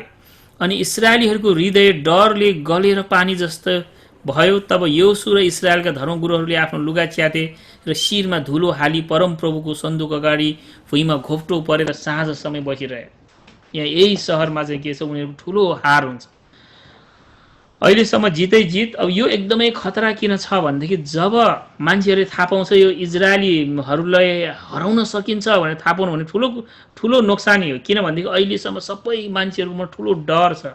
त्यो डर चाहिँ के छ, इजरायलीहरूसँग उनीहरूको परमेश्वर छ, समुद्र फाट्ने होइन, यो लाल समुद्र सबै कुरा उनीहरूको परमेश्वरले उनीहरूलाई लगिरहेछ भने उनीहरूले त हरायो यही सरले भनेपछि हामीले पनि हराउन सक्ने रहेछ उनीहरूलाई भन्ने कुराहरू चाहिँ हुन्छ। अनि किन भएको रहेछ, योसुको पनि मुटु एकदमै गल्छ। ओहो, मैले त सधैँ जितिरहेको मान्छे म कसरी हारेँ, हाम्रो कहिले परमेश्वर हामीसँग हुनुहुन्छ भन्थ्यो, कसरी हामी हारेँ, यो एकदमै अचम्मको कुरा। उनीहरूले बुझ्नै सक्दैन, ओहो प्रभु यसो छ भनेदेखि त हामी गर्न सक्दैन, वी गिभ अप। कहिलेकाहीँ हामीहरूको जीवनमा पनि त्यस्तै हुन्छ। परमेश्वरले हामीलाई आशिष दिनुहुने हो, परमेश्वरले हामीलाई विजय दिनुपर्ने कुरा हो, तर अचानक हामीले चाहिँ हाम्रो जीवन एउटा आनन्दको जीवन, आशिषमय जीवन हुनुको सट्टा हाम्रो जीवन एकदम श्रापको जीवन जस्तो भइरहेको हुन्छ। हाम्रो जीवन एकदमै डरलाग्दो कुराहरू भइरहेको हुन्छ। के भयो हामी बुझ्दैनौँ। अनि त्यतिखेर हामीले थाहा पाउनुपर्ने कुरा चाहिँ के छ भनेदेखि कतै हामीमा आकानको जस्तो पाप त छैन। त्यहाँ उनीहरू के भएको हुन्छ भनेदेखि यहाँ उनीहरूले के बिर्सेको हुन्छ भनेदेखि एकजना यो आकान भन्ने व्यक्तिले चाहिँ के गर्छ, लडाइँमा जाँदाखेरि परमेश्वरको यो पहिलो फर्स्ट फ्रुट, पहिलो फल परमेश्वरको हो भन्दा भन्दै यहाँनिर के छ, योसु 6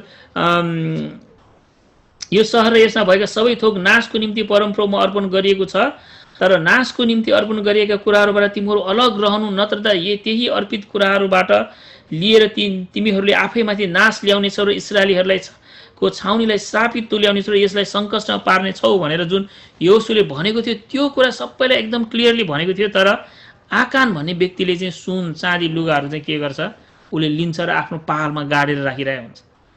अनि त्यो एकजना व्यक्तिको कारणले गर्दाखेरि, एकजना व्यक्तिको पापले गर्दाखेरि के छ, सारा देश के हुन्छ, हार्छ। 3 दर्जन मानिसहरू मर्छ होइन। यो चाहिँ के छ भनेदेखि, अनि यो चाहिँ किन भयो भनेर भन्दाखेरि हामीले थाहा पाउनुपर्ने कुरा चाहिँ के छ भनेदेखि यो समयमा परमेश्वर स्वयंले लडाइँ गरिराखेको हुनुहुन्थ्यो।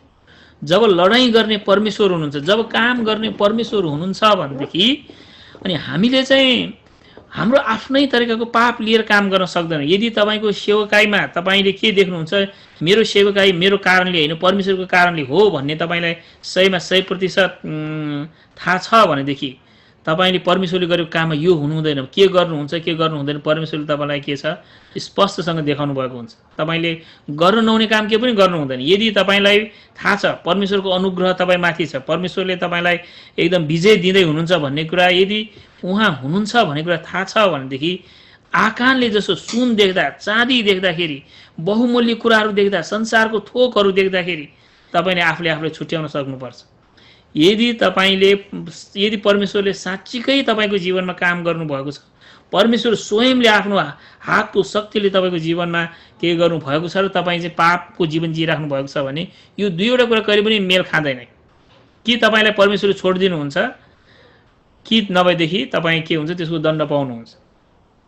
त्यो भएकोले गर्दा when God is doing great thing be careful and obey. अनि कतिपय हामीलाई यो पुरानो करार हो, नयाँ करारमा यस्तो हुँदैन, अहिले पवित्र आत्माले हामीलाई सहायता गर्नुहुन्छ भन्ने तपाईँको मनमा छ भनेदेखि तपाईँले प्रेरितको पुस्तक पढ्नुहोस्। प्रेरितको पुस्तकमा हननिया र सफिरा भन्ने 2 जना श्रीमान श्रीमती मरेको छ।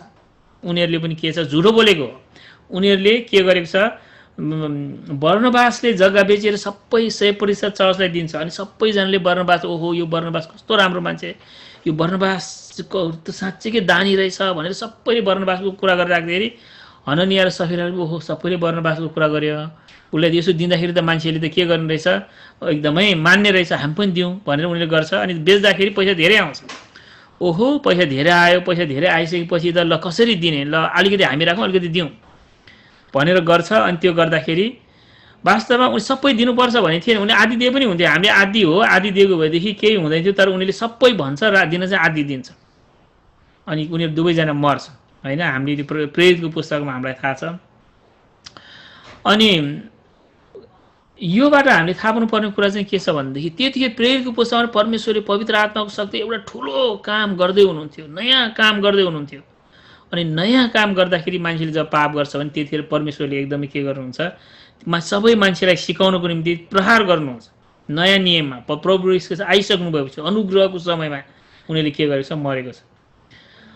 अनि हामीले थाहा पाउनुपर्ने कुरा, तपाईँ र मैले थाहा पाउनुपर्ने कुरा पनि, यदि परमेश्वरले तपाईँको जीवनमा शक्तिशाली पूर्वक काम गर्नुभएको छ भनेदेखि बी भेरी केयरफुल। तपाईँको जीवनमा ठुलो काम गरिराख्नु भएको छ, एकदमै तपाईँ होसियारी हुनुहोस्। किनभनेदेखि अघि भनेको जस्तै तपाईँलाई पास्टर हुनुहुन्छ, एल्डर हुनुहुन्छ, टिचर हुनुहुन्छ भने परमेश्वरले साधारण विश्वासीलाई जसरी हेर्नुहुन्न, तपाईँले गरेको पापलाई साधारण विश्वासीको जसरी उहाँले लिनुहुन्न होइन। के भन्छ, परमेश्वरले उहाँलाई प्रेम गर्नेहरूलाई को पापलाई चाहिँ त्यति सजिलैसँग उनीहरूलाई त्यो पापमा राखिराख्नुहुन्न। यो योना जहाजमा जाँदाखेरि योनाको जहाज हल्लाएको जस्तै हाम्रो पनि संसार हल्लाइदिनुहुन्छ। त्यस कारणले गर्दाखेरि यहाँनिर चाहिँ के छ भनेदेखि यो यरिहो सहर र यही सहर, यो दुईवटाबाट हामीले थाहा पाउनुपर्ने कुरा चाहिँ के छ भनेदेखि यरिहो सहर एकदमै ठुलो सहर थियो, गाह्रो सहर थियो, तर परमेश्वरले चाहिँ के छ, उनीहरूले केही गर्न नपर्ने गरी उनीहरूले विजय हासिल गरेको थियो। God's faithfulness when you depend on God, जब तपाईँ परमेश्वरमा भर पर्नुहुन्छ, उहाँको वचन पालन गर्नुहुन्छ भने गाह्रो कुरा पनि तपाईँले र मैले गर्न सक्छौँ भनेदेखि यही सहर चाहिँ के छ, it was an easy small city, एउटा सानो सहर थियो, एकदमै सजिलैसँग गर्न सक्ने थियो। तर उनीहरूले चाहिँ के छ, हारको अनुभव गर्यो, बिकज देयर वाज सिन, पाप भएको कारणले गर्दाखेरि। When we live in sin God cannot give us victory. तपाईँ पापमा जिइराख्नु भएको छ भनेदेखि परमेश्वरले तपाईँलाई के गर्न सक्नुहुन्न, त्यो विजय दिन सक्नुहुन्न। यो चाहिँ हाम्रो यो योशुको पुस्तकले विशेष गरी हामी इसाई जीवनको बारेमा सिकाउँछ भनेको जस्तै अब तपाईँहरू आफ्नो जीवनमा पनि लागू हुन्छ। तपाईँको जीवनमा परमेश्वर थुप्रै विजयहरू दिने हो भनेदेखि तपाईँले के गर्नुपर्छ, तपाईँले चाहिँ थाहा पाउनु यो विजय मैले पाउने विजय परमेश्वरबाट आउँछ, मैले खालि मेरो जीवनलाई परमेश्वरको इच्छा अनुसार परमेश्वरलाई मनपर्ने मात्रै बनाउनु पर्छ भनेर तपाईँले सोच्नुहोस्। यदि तपाईँले आफूले जीवन जिउँदाखेरि परमेश्वरलाई मनपर्ने किसिमले जिउनु भयो भनेदेखि विजय दिने काम चाहिँ उहाँको होइन, ईश्वरको राज पहिले खोजी गर, उहाँको धार्मिकता खोजी गर, सबै थोक तिमीलाई उहाँले थपिदिनुहुनेछ।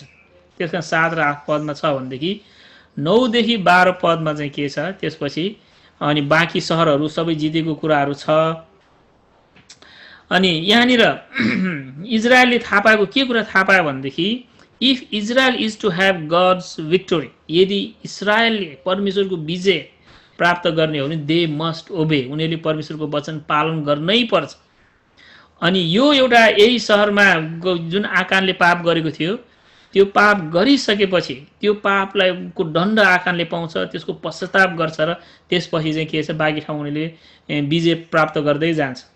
अनि योबाट हामी विश्वासीहरूले थाहा पाउनुपर्ने पनि कुरा के छ, if Christian is to live a victorious life trust and obey there is no other way. होइन, एउटा गीत पनि छ नि, trust and obey there is no other way. परमेश्वरमा भर पर्नु र उहाँको आज्ञा पालन गर्नु बाहेक अर्को कुनै उपाय छैन यदि इसाई भएर सफल हुने हो भने। अब तपाईँ इसाई नभइकन सफल हुने, बिजनेसम्यान भएर सफल हुने होइन, अर्को भएर सफल हुने भने तपाईँले जे पनि गर्न सक्नुहुन्छ। तर तपाईँ परमेश्वरको नाउँमा मलाई परमेश्वरको आशिष चाहिन्छ, परमेश्वरले आशिष दिनुहोस् प्रभु भन्नुहुन्छ भनेदेखि चाहिँ तपाईँले के चाहिन्छ, तपाईँले चाहिँ के गर्नु, परमेश्वरमा भरोसा गर्नुपर्छ र तपाईँले परमेश्वरमा चाहिँ गर्नुपर्छ। त्यसको 12 देखि 22 अध्यायमा हामीले हेऱ्यौँ भनेदेखि चाहिँ के छ, अनि उनीहरूको विजय छ र विजय गरेपछि उनीहरूको जग्गा जमिनहरू चाहिँ बाँडेको कुराहरू छ, remaining person rich like real estate contract होइन। अनि यहाँनिर पढ्दाखेरि तपाईँ अलिकति अल्छी लाग्न सक्छ, तर पनि पढ्नुस्, परमेश्वरले देखाउनुहुन्छ।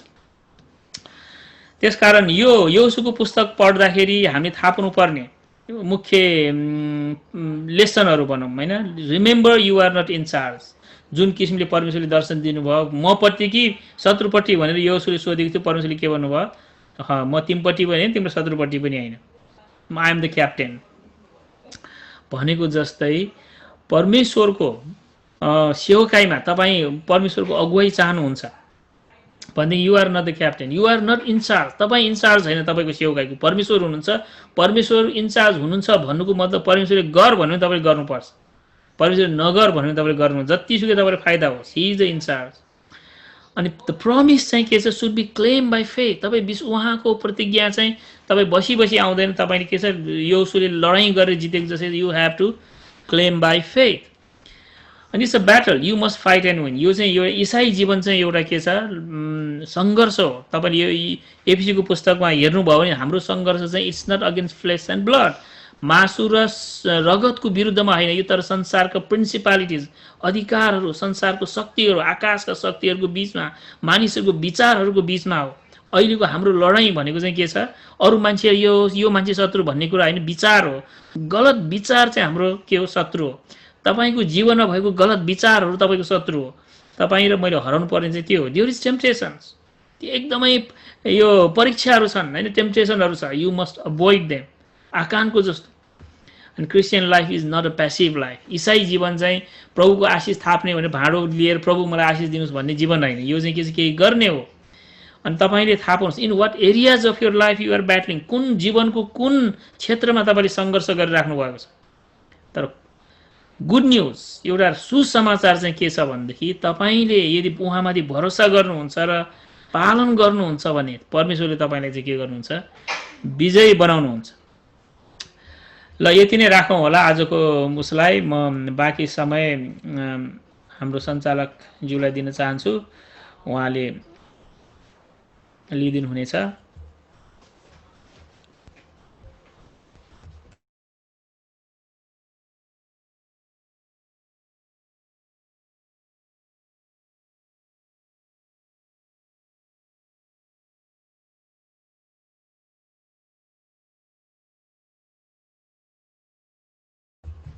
पास्टर नर्बु हजुरले पहिलो इन्चार्ज राखिदिनु होला।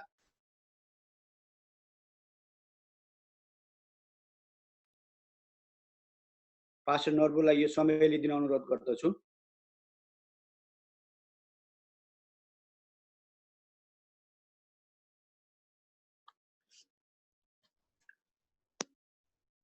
उहाँलाई चाहिँ अनम्युट गर्न सहयोग गरिदिनुहोस् त हाम्रो भाइहरू। भयो जय मस्ती यहाँहरू सबैलाई। केही दिनपछि म फेरि आउन सकेँ, धन्यवाद। आज फेरि पनि गहन विषयमा हामीले सिक्न सकेका छौँ। योशुको पुस्तक चाहिँ केवल एक ठाउँमा बसेर केही क्रियाकलाप गर्ने मात्रै होइन, एक ठाउँ बसिरहने होइन, तर अगाडि बढ्ने पुस्तकको रूपमा म लिन्छु। ट्रस्ट गर्दै, भरोसा गर्दै अनि ओबे गर्दै है। मलाई यो चाहिँ साह्रै मन पर्यो, फेरि रिमाइन्ड भयो, ट्रस्ट एन्ड ओबे। ओबे भनेको चाहिँ अब गतिशीलतामा अगाडि बढ्नु। एकै ठाउँमा ओथ्रा बसिरहने विश्वासी हामी होइनौँ, ओथ्रा बसेको मण्डली पनि होइनौँ, तर परमेश्वरले हामीलाई अगाडि लम्काउन चाहनुहुन्छ है। अनि युद्ध गर्दै जाने, सबै प्रकारको युद्ध गर्दै जाने। परमेश्वरलाई धन्यवाद होस्। गलत विचार, गलत शिक्षा, गलत सिद्धान्त, गलत रणनीति, गलत अवधारणा, गलत कन्सेप्सनहरू चाहिँ आजको शत्रु है। मलाई धेरै नै स्ट्राइक भएको चाहिँ एउटा स्ट्राइकिङ पोइन्ट चाहिँ मलाई त्यो लाग्यो। हामीमा भएको गलत विचार आजको हाम्रो शत्रु, मेरो शत्रु, मेरोमा भएको गलत धारणा, व्यवहारहरू, आनी बानीहरू, इभन मेरो गलत शिक्षाहरू, मैले अरूलाई गलत शिक्षा सिकाइरहेको छु भने, म गलत सिद्धान्तमा हिँडिरहेको छु भने, गलत स्ट्राटेजी मैले अपनाएको छु भने, यो नै आज मेरो लागि ठुलो शत्रु रहेछ भन्ने कुरा मैले पहिचान पाएँ। प्रभुलाई धन्यवाद होस्। पास्टर मनोजलाई परमेश्वरले धेरै आशिष दिनुभएको होस्। उहाँले शिक्षा मात्रै सिकाउनु भएको छैन, उहाँले मैले यसो सबै कुरा विचार गर्दा चाहिँ उहाँले कति प्रोफेसनलिजम एफिसियन्सी उहाँले प्रस्तुत गर्नुभएको छ। इभन पावर पोइन्टको प्रेजेन्टेसन, उहाँको पावर पोइन्टको बनावटहरू होइन, हामी धेरैचोटि यो सबै कुराहरू संसारिक हो, यो खुबीहरूलाई हामीले ध्यान दिनु पर्दैन भन्छौँ, तर एउटा शिक्षक भइसकेपछि असल प्रकारले प्रस्तुत गर्ने हाम्रो उपकरणहरू र हाम्रो पावर पोइन्ट प्रेजेन्टेसनको कुराहरू उहाँले कति राम्रोसँगले कति धेरै परिश्रम गरेर ल्याउनु भएको छ। उहाँको एफिसियन्सी पनि यहाँ देखिन्छ, बौद्धिकता मात्रै होइन, उहाँको क्षमता पनि देखिन्छ। प्रभुलाई धेरै धन्यवाद, प्रभुले आशिष दिनुभएको होस्। मलाई स्ट्राइकिङ पोइन्ट लागेको चाहिँ म फेरि दोहोऱ्याउँछु, आज मेरो शत्रु भनेको चाहिँ मेरो आफ्नै विचार रहेछ, गलत विचार, गलत शिक्षा, गलत सिद्धान्त, गलत स्ट्राटेजी, रणनीति, गलत अवधारणा, जुन कुरोसँग म आफैले फाइट गर्नुपर्छ। धन्यवाद। हस्, धन्यवाद पास्टर बालाई। यसपछि छोटो अनसाइड अर्को हामी लिन्छौँ पास्टर भोजा भट्टज्यूबाट।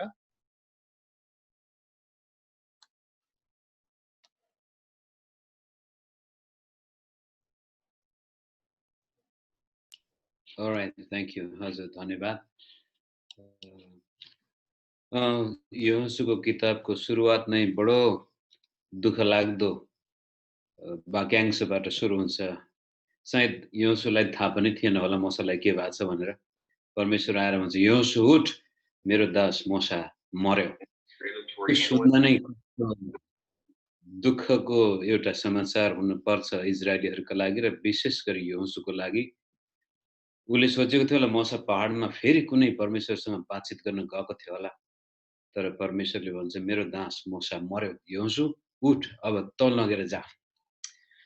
सायद हामी यो सेवकाईमा लागेका व्यक्तिहरू अहिलेसम्म हामी पहिलो के भन्छ पुस्ताका सेवकहरू, पास्टरहरू भएको कारण त्यस्तो प्रकारको जिम्मेवारी हाम्रो काँधमा नआएको पनि होला र त कतिजनाको काँधमा पनि आउन सक्छ। कहिलेकाहीँ परमेश्वरले अचानक हामीलाई अपर्झट ल उठ अब यो सेवा गर भनेर जबरजस्ती पनि लाद्न सक्नुहुन्छ।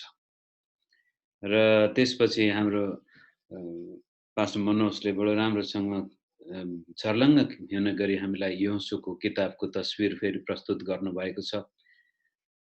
त्यस किसिमले यहोशूको साहस त्यस्तो निराशाजनक अवस्थामा मूसाको लास खोज्न जानको सट्टामा त्यो भेटुने पाल बोकेर ट्याबरनेकल बोकेर प्रतिज्ञाको देशमा जानको लागि बडो त्यो साहसपूर्ण कदम नै थियो भनौँ। त्यसपछि राहाबको विश्वास पनि अचम्मको छ र त्यसपछि आकानको पापले पनि हाम्रो जीवनमा बडो ठुलो चुनौती प्रस्तुत गर्दछ। र उहाँले भन्नुभएको त्यो वाक्यांश एकदम मलाई, if you know that God is working don't try to be smart thinking that you are the one who is doing. परमेश्वरले यदि त्यो काम गर्दै हुनुहुन्छ भनेदेखि, यरिकोको पर्खाल परमेश्वरको शक्तिबाट ढलेको थियो भनेदेखि त्यसपछि आकानले थाहा पाउनु पर्ने थियो यो चाहिँ हामीले गरेका होइनौँ, परमेश्वरलाई सबै कुरो थाहा छ, देख्नुहुन्छ, तर त्यो बेकुबको मगजमा त्यो घुसेन, जसको कारण भयङ्कर ठुलो एउटा क्याम्पेनमा त्यस्तो अवरोध खडा भयो। ह्युमिलिएसन, डिफिट मात्रै नभएर एक किसिमको त्यो पराजय, डरलाग्दो लाजलाग्दो पराजय भयो। त्यस्तै किसिमले हामीले पनि देखेका छौँ हाम्रै सङ्गी दौतरीहरूको जीवनमा परमेश्वरले उदेकका काम गर्नुभएको थियो। उनीहरूको जीवनमा सम्भावनाहरू धेरै थिए, प्रभुले गजबले चलाइरहनु भएको थियो। कता कता लागे ओहो म त साह्रै स्मार्ट मान्छे पो रहेछु क्या भन्ने भयो, अथवा सुन चाँदी देख्ने बित्तिकै ठिकै छ यो परमेश्वरको लागि आएको त हो, म पनि त प्रभुकै लागि काम गरिरहेको छु नि, प्रभुले बुझ्नुहुन्छ होला भन्ने हिसाबले सानातिना कम्प्रोमाइजले गर्दाखेरि उहाँहरूलाई परमेश्वरले साइडलाई पठाइदिनुहुन्छ, अथवा कतिपय त्यसको मूल्य पनि चुकाउनु पुगेका छन्। आशा छ हाम्रो जीवनमा जति पनि यहाँ हामी परमेश्वरको सेवामा लागेका प्रभुका दास दासीहरू छौँ, हामीले कहिले पनि परमेश्वरले गरिरहेको कामको श्रेय आफैले नलिउँ। हामीमा जस्तासुकै खुबी, क्षमता, योग्यता भए पनि अन्तिम निष्कर्ष चाहिँ यदि प्रभुले आफ्नो हात हामीमा राख्नु भएन भनेदेखि हाम्रा योग्यता छ, हामीभन्दा कैयौँ गुणा विद्वान सफल व्यक्तिहरू छन् संसारमा, तर परमेश्वरले हामीलाई छान्नु भएको छ आफ्नो काम गर्न। त्यसपछि सुन चाँदी पनि हाम्रो जीवनमा त्यस्तै किसिमले आउन सक्छ जसले हामीलाई डिरेल गरिदिन सक्छ। प्रभुले गजबले गरिरहेको काम पनि भोलि गएर त्यो हामीले पस्ताउनु पर्ने हुन्छ। त्यसकारण बडो गजबले पास्टर मनोजले एउटा बिब्लिकल अप्रोचलाई व्यवहारिक अप्रोचमा परिणत गर्नुभएको छ। मलाई एकदमै मनपर्ने त्यही हो। खालि बाइबलका ठुल्ठुला रहस्यहरू एकाडेमिक हिसाबले मात्रै हेर्ने नभएर त्यो बाइबल हाम्रो जीवनमा जीवित हुनुपर्छ। आज मैले कुनै बाइबलको अध्ययन गर्दैछु, त्यो मेरो जीवनमा काम गर्नुपर्छ र पास्टर मनोजले हाम्रो जीवनमा यी बाइबलका चित्रलाई व्यक्तिगत जीवनमा उतार्नको लागि अत्यन्त सहयोग गर्नुभएको छ। प्रभुले उहाँलाई अझै धेरै आशिष दिनुभएको होस्। धन्यवाद पास्टर भोजलाई। अब यसपछि हामी चाहिँ प्रार्थना गर्नेछौँ र म केही पास्टरहरू चाहिँ हाम्रो बिचमा नयाँ आउनुभएको छ। पास्टर नरक गुरुङ, उहाँलाई पनि हामी स्वागत गर्दछु। र त्यसै गरी अन्य नयाँ आउनुभएको पास्टरज्यूहरू हुनुहुन्छ भनेदेखि, पहिलोपटक आउनुभएको पास्टर अगुवा जो कोही पनि हुनुहुन्छ भनेदेखि मैले जानकारी पाएमा तपाईँलाई स्वागत गर्नेछौँ। र हामी अब क्लोजिङ प्रेयर गर्नेछौँ। क्लोजिङ प्रेयर गरिदिनको लागि पास्टर फिलिप घिमिरे युएसएलाई म अनुरोध गर्दछु। हामी क्लोजिङ प्रेयर गरिसकेपछि फेरि हाम्रो चाहिँ छलफल इन्साइटहरू जारी राख्नेछौँ। आउनुहोस् हामी सबै पास्टर फिलिप घिमिरेसँग जोडिनेछौँ र यो प्रार्थना गर्नेछौँ। यो प्रार्थनामा हामी जुममा भएका सबैजनालाई र फेसबुकमा हुनुभएका सबैलाई हामी सम्झिनेछौँ। आदरणीय गुरुबा गुरुआमाहरू सम्पूर्ण प्रियजनहरूलाई सम्झिनेछौँ र प्रार्थना गर्नेछौँ। आउनुहोस्। सबैलाई जय मसीह। जय मसीह। मसँग जोडिनुहोस्।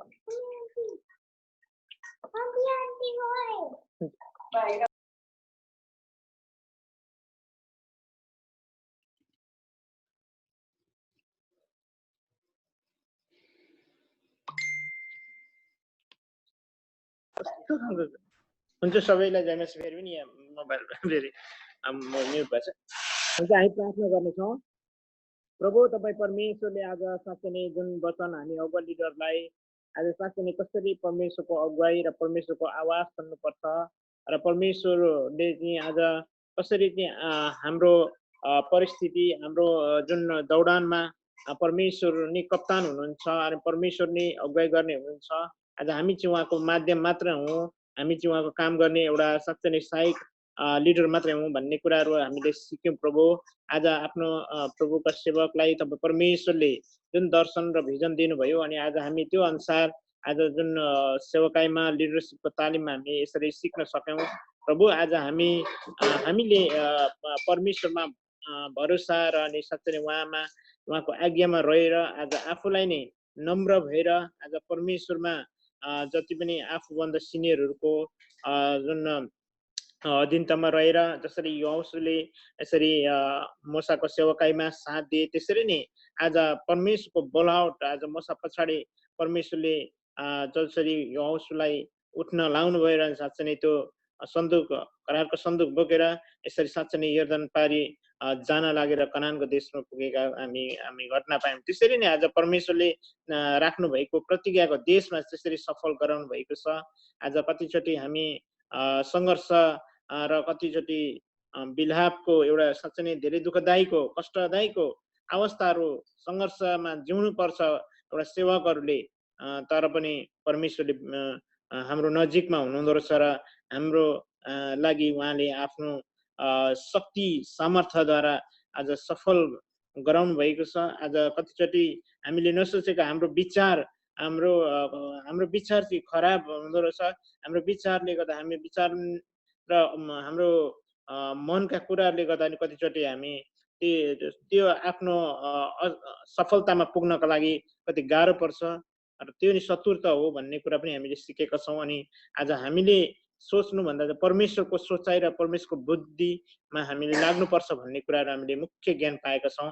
प्रभु तपाईँ परमेश्वरलाई यो श्रेणीमा गएको छ र आफ्नो दासलाई आफ्नो सेवकाईमा तपाईँ परमेश्वर सहायता गर्नुहोस्। हामी प्रत्येकले जति हामीले अगुवा लिडर्समा हुनुपर्ने चुनौतीका कुराहरू अनि ज्ञानका कुराहरू हामीले सिकेका छौँ। हामीले एक कानले सुनेर अर्को कानले फाल्ने होइन तर वचन पालना गर्ने हुन सकौँ भन्दै आशिष अनुग्रह चाहन्छौँ जिउँदो यस क्रिस्टको पनि पवित्र नाममा आमेन। जय मसीह सबैलाई। जय मसीह। धन्यवाद पास्टर फिलिपलाई। उहाँ पनि हामीसँग सुरुदेखि नै जोडिनु भएको छ र धन्यवाद भन्दछौँ र तपाईँको मिनिस्ट्रीको लागि हामी प्रार्थना गर्नेछौँ। आउनुहोस् अब हामी चाहिँ ढिलो नगरी हामी आजको विषयवस्तुसँग सम्बन्धित रहेर विषयवस्तुलाई अझ बुझ्न सजिलो होस् भन्नको लागि चाहिँ हाम्रो चाहिँ छलफल अबको चाहिँ यो क्वेसन आन्सर भनौँ अथवा जिज्ञासा भनौँ अथवा इन्साइट सेसन भनौँ तपाईँहरूले विषयवस्तुसँग आधारित भएर चाहिँ गरिदिनु भयो भनेदेखि आजको पस्किएको विषयवस्तुमा झन् बुझ्ने हामीलाई चाहिँ सहयोग हुनेछ। त्यसैले चाहिँ हजुरहरूले हात उठाएर फिजिकल अथवा चाहिँ डिजिटल सबभन्दा पहिला त म इन्करेज डिजिटल हात नै गर्छु किनकि यहाँ देखिहाल्छ। त्यसैले चाहिँ हामी अब छलफलमा जानेछौँ। तपाईँहरू सबैजनाले चाहिँ आफ्नो जिज्ञासा राख्न सक्नुहुनेछ। कसैको हात उठेको छैन अहिलेसम्म।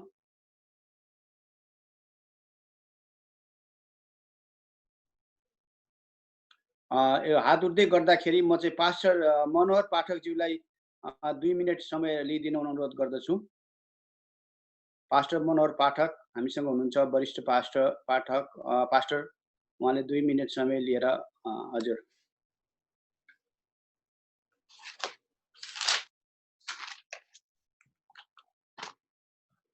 यहाँहरू सबैलाई जय मसीह।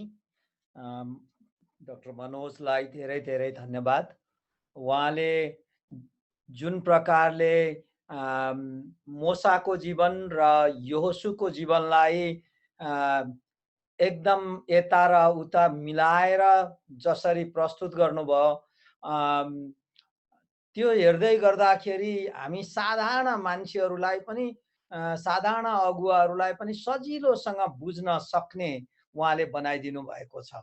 मोसाको जीवनमा भएका कुराहरू र यहोशुको जीवनमा भएका कुराहरू र मोसा नै यहोशु नै मोसा पछाडिको अगुवा हुनका निम्ति सधैँभरि यहोशु मोसासँग रहँदा रहेछन् र बाहिरका हल्लामा चाहिँ नि यहोशु प्रभावित हुँदा रहेनछन्।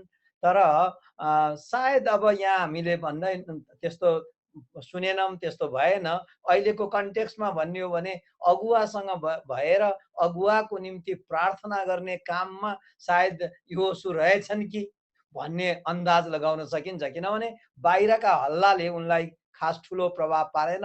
उनी आफ्नै तम्बुमा रहिराखे, मोसा नआउन्जेलसम्म पर्खिराखे, उनीसँग बसेर सिकिराखे। यहोशुको इमान्दारिताका निम्ति पनि हामीले बडा राम्रोसँग सुन्ने मौका पाएका छौँ, किनकि न त कनान देशको भेद लिन जाने बेलामा होस् वा पछाडि उनले जे देखे, परमेश्वरले उनलाई जे देखाउनु भयो अथवा परमेश्वरसँगको सम्बन्धबाट उनले जुन कुरो महसुस गरे त्यो चाहिँ मानिसहरूको बिचमा स्पष्टसँग राख्न सके। कसैले यो भन्छ कि यति धेरै मान्छेहरूले यो विचार गरिराखेका छन्, मैले चाहिँ यो भन्दा के होला भन्ने खालको उनले त्यो हिसाब गरेनन्, जसका कारण यहोशु चाहिँ मोसाको ठाउँ लिन पुगे। कहिल्यै पनि बिचमा यहोशुले त्यो लेभलमा जसरी हारूनले मिरियमले मोसाका विरुद्धमा ठाउँ ठाउँमा उ गरेका थिए, जो आफ्नै मान्छे भए तापनि। तर यहोशु चाहिँ सधैँभरि त्यो नम्रतामा सबै कुरामा इमान्दारी साथ परमेश्वरको भयमा आएको कुरो हामीले देख्न पाउँछौँ। अनि यो हेर्दै गर्दाखेरि हामी पनि हाम्रा अगुवाहरूसँगको सम्बन्धमा, परमेश्वरसँगको सम्बन्धमा साथसाथै उही वचन सिक्नेहरू, वचन सिकाउनेहरूको अधीनमा रहोस् भने जस्तै हामीले सिक्नको लागि हामीले आफ्ना अगुवाहरूसँग रहन र ध्यानसँग सिक्न पर्ने रहेछ भन्ने पनि थाहा पाउन सक्यौँ। धेरै धेरै धन्यवाद मनोज सरको यो प्रस्तुतिको निम्ति, त्यो जसरी मिलाएर राख्नुभयो सबै कुरा। Thank you so much pastor बलाई। अब हामी पहिलो जिज्ञासा लिनेछौँ पास्टर डेनियल सिंहदेललाई। लिख्दै समय लिइदिनुहोस् र 1 मिनटभन्दा बढी नलिदिनु होला हजुरहरू सबैजनाले। हुन्छ। जय मसीह। जय मसीह। आजको वचनबाट प्रेरित भएको कुरा केही आशिषको रूपमा बाँड्न चाहेको हो। अनि महत्त्वपूर्ण लागेको चाहिँ गन्तीबाट सिधै हामी यहोशुमा जान सक्दैनौँ, तर व्यवस्था भएर जानुपर्छ भन्ने कुरा एकदमै महत्त्वपूर्ण लाग्यो। र यहोशुलाई पनि परमेश्वरले व्यवस्थाको पुस्तक तेरो ओठबाट नहटोस् भनेर भन्नुभएको थियो। अनि आज हाम्रो लागि पनि परमेश्वरको वचन चाहिँ एकदमै महत्त्वपूर्ण रहेछ भन्ने कुरा, त्यो एउटा आशिष महसुस गरेँ। अर्को कुरो परमेश्वरले हामीलाई अन्धधुन्ध कसैलाई पनि बोलाउनु भएको छैन। उहाँले पूर्व तयारी गर्नुहुन्छ भन्ने कुरा। त्यसै गरेर उहाँले विश्वासको कदर गर्नुहुन्छ र हाम्रो सेवकाईको कप्तान हामी आफै होइन र हामीले जे रोप्छौँ त्यही कटनी गर्छौँ र अन्तमा चाहिँ हाम्रो जीवनमा परमेश्वरले ठुलो काम गर्दै हुनुहुन्छ भने हामी चाहिँ होसियार हुनुपर्ने रहेछ भन्ने कुरा चाहिँ एकदमै आशिषमय लागेको छ, प्रेरणात्मक लागेको छ आजको खण्डबाट। र धेरै पटक यहोशूको जीवनमा यहोशू एकदमै सफल नेतृत्व भए तापनि एउटा चाहिँ यहोशूले चाहिँ नि डिसाइपलसिप गर्न चाहिँ यहोशूको जीवनमा असफलता देखिन्छ भन्ने चर्चा हुने गर्छ। यस विषयमा केही प्रश्न पारिदिनुहुन्छ कि भन्ने मेरो जिज्ञासा छ। एकचोटि फेरि दोहोऱ्याउनुहोस् त, मैले त्यो लास्टको सेन्टेन्स। यहोशू चाहिँ सबै कुरामा सफलता भए तापनि यहोशूले आफू पछिको लिडरसिप अर्थात् डिसाइपलसिप तयार गरेनन् भन्ने एउटा भनाइ छ। यसमा के विचार छ भन्न खोजेको। त्यो सत्य कुरा हो, तर प्राय हामीले भन्दाखेरि त्यही नै भन्छौँ होइन। तर उसको कन्टेक्स्ट चेन्ज भएको थियो। कन्टेक्स्ट कसरी चेन्ज भएको थियो भनेदेखि जुन कुरा जसरी यो गन्तीको पुस्तकसम्म हुँदा यर्दन पार नगर्दाखेरिसम्म इजरायलीहरू एउटै ग्रुप थियो, तर प्रतिज्ञाको देशमा गइसकेपछि चाहिँ उनीहरू जग्गा छुट्याउँदै यो कुलको मान्छे यो ठाउँमा बस्ने, यो कुलको मान्छे यो ठाउँमा बस्ने भनेर छुटेपछि त्यो सेन्ट्रलाइज भएन होइन। उनीहरू आफ्नै खेतबारीहरू खन्न थाले, आफ्नै कामहरू गर्न थाले। त्यो भएको कारणले गर्दाखेरि पनि सायद होला। तर पनि मलाई पनि पर्सनली लागेको कुरा चाहिँ अब यो ओपिनियन मात्रै हो। कतिजनामा यो कतिपय परमेश्वरको योजना पनि हुनसक्छ, तर उसको ठाउँमा एकजना राखेको भएदेखि चाहिँ बेटर हुन्थ्यो कि भन्ने जस्तो छ। किनभने यो पछि हामी न्यायकर्ताको पुस्तकको बारेमा हेर्नेछौँ। न्यायकर्ताको पुस्तक चाहिँ एउटा one of the darkest period जस्तो लाग्छ मलाई, जुन बेला मानिसहरूले every one did what is right in his own eyes भन्ने एउटा थिम छ त्यसमा। अनि त्यो भएकोले गर्दाखेरि तर परमेश्वरले केही सिकाइराख्नु भएको पनि हुनसक्छ। तर परमेश्वरले हाम्रो मिस्टेकहरू, हाम्रो कमजोरीहरूलाई पनि प्रयोग गर्न सक्नुहुन्छ। उसकोबाट हामी सायद सिक्न सक्छौँ होला। सायद पास्टर भोज वा अरू टिचर उहाँले केही थप्नुहुन्छ।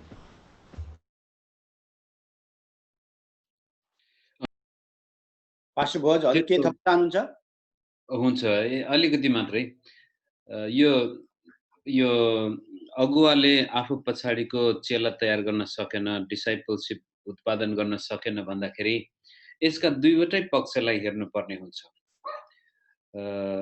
मूसाको साथमा पनि धेरै मानिसहरू थिए, तर मूसाले पनि धेरैलाई अगुवा तयार गर्न चाहेको थियो। एकपटक त 70 जना सबैमा परमेश्वरको आत्मा आइदिएको भए कति राम्रो हुन्थ्यो।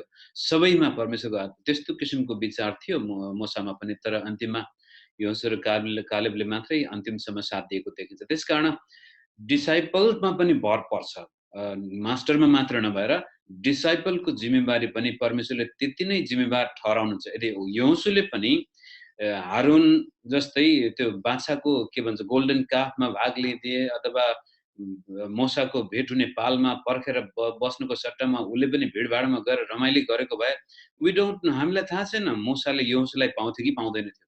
डिसाइपलको पनि जिम्मेवारी त्यति नै महत्त्वपूर्ण हुन्छ जति मास्टरको हुन्छ यो सेवकाई हस्तान्तरणमा चाहिँ। Thank you so much. अब यसपछि पास्टर पुष्प र साइली।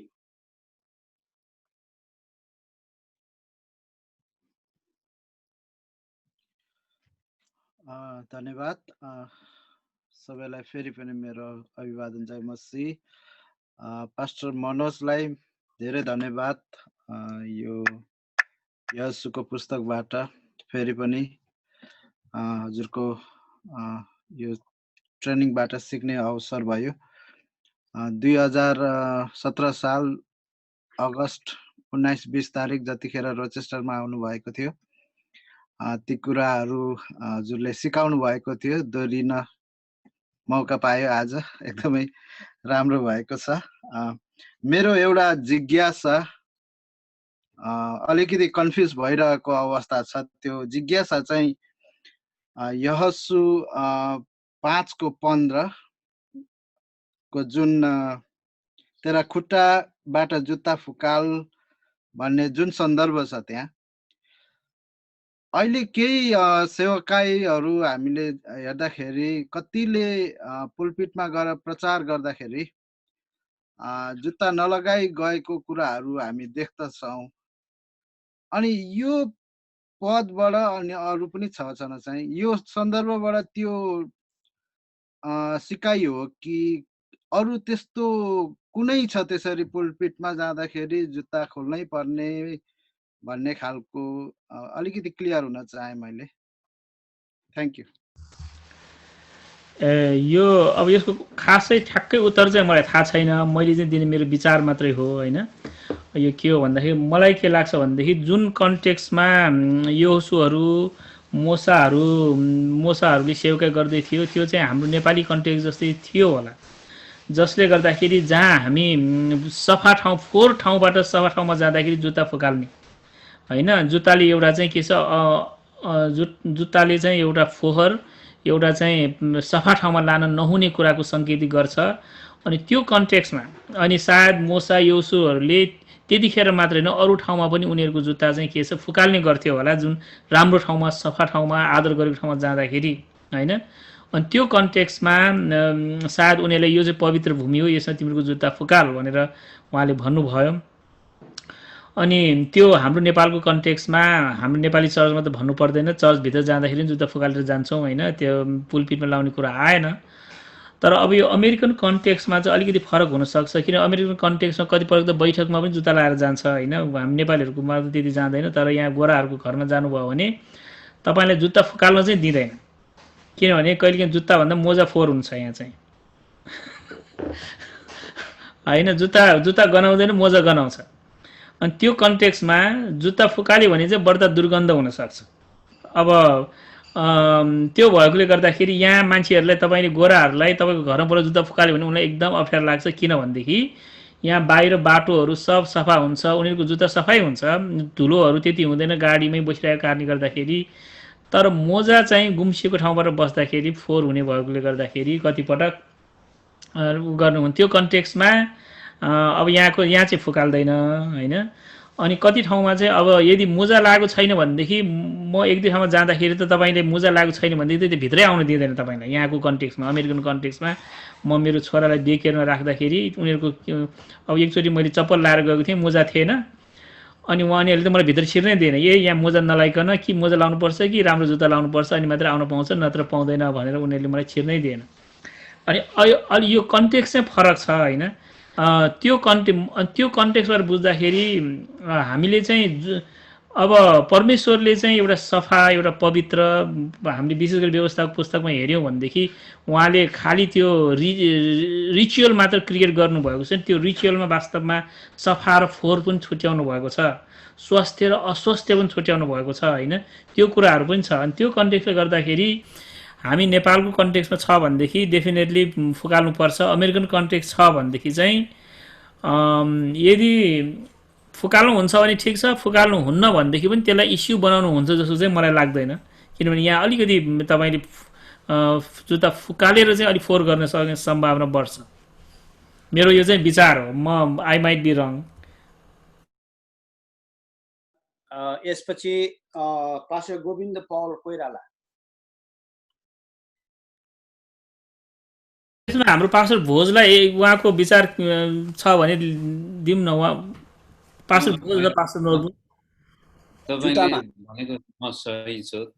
मोजाले झन् यहाँ दुर्गन्ध बनाएर बवाल गराएछ, गनाएर एरोप्लेनमा जाँदा पनि तपाईँलाई थाहा छ हामीहरू कहिले कसैले मोजा खोलिदियो भने तर प्लेनै गनाउँछ। त्यस कारण तरै पनि त्यति बेलाको चलन र अहिलेका हाम्रो चलनमा पनि परमेश्वरको सामनेमा उभिँदाखेरि त्यो परमेश्वरको पवित्रता र हाम्रो अशुद्धतालाई हाम्रा अपवित्रता जसरी एउटा शारीरिक रूपले खुट्टा धुलो मैलोमा टेकेर आउँछ भने मानव हिसाबले पनि परमेश्वरको उपस्थितिमा मानिस कति तुच्छ छ, कति अपवित्र छ, त्यही देखाउनु खोज्या हो। तर त्यसलाई आज यो के भन्छ, हामी अस्ति यो टोपी निकाल्ने र कुरा गर्दाखेरि पनि मेसेज र मेथड्स कहिले पनि हामीले कन्फ्युज गर्नु हुँदैन। Method can be changed but message is always the same. हस्, थ्याङ्क यू। पास्टर गोविन्द, हजुर समय लिनुहोस्। धन्यवाद। आजको विशेष गरी योसुको पुस्तकबाट एकदमै धेरै आशिष पाएको छु। म एउटा उहाँले दुईटा कुरा तुलना गर्नुभयो, गद्दी 13 अध्यायको 32-33 र यो योसु 2 अध्यायको 9देखि 11सम्मको। वास्तवमा त्यहाँ यथार्थमा भएको चाहिँ कनानीहरूको हृदय आतङ्कित भएको रहेछ, उनीहरूको भयले काम्न थालेको रहेछन्। तर 10 जना जुन जासुसहरू थिए उनीहरूले चाहिँ आफूलाई फट्याङ्ग्रा जस्तै देखे र एउटा नकारात्मक रिपोर्ट ल्याए। र अर्को कुरा चाहिँ के गरेको छ भने उनीहरू परमेश्वरले गर्नुभएको अचम्मको कामहरूलाई, परमेश्वरको जीवनमा गर्नुभएको अचम्मको काम, गवाईको कामलाई बिर्सेर पनि उनीहरूले यो गलत रिपोर्ट दिएको हुन् कि भन्ने मेरो प्रश्न।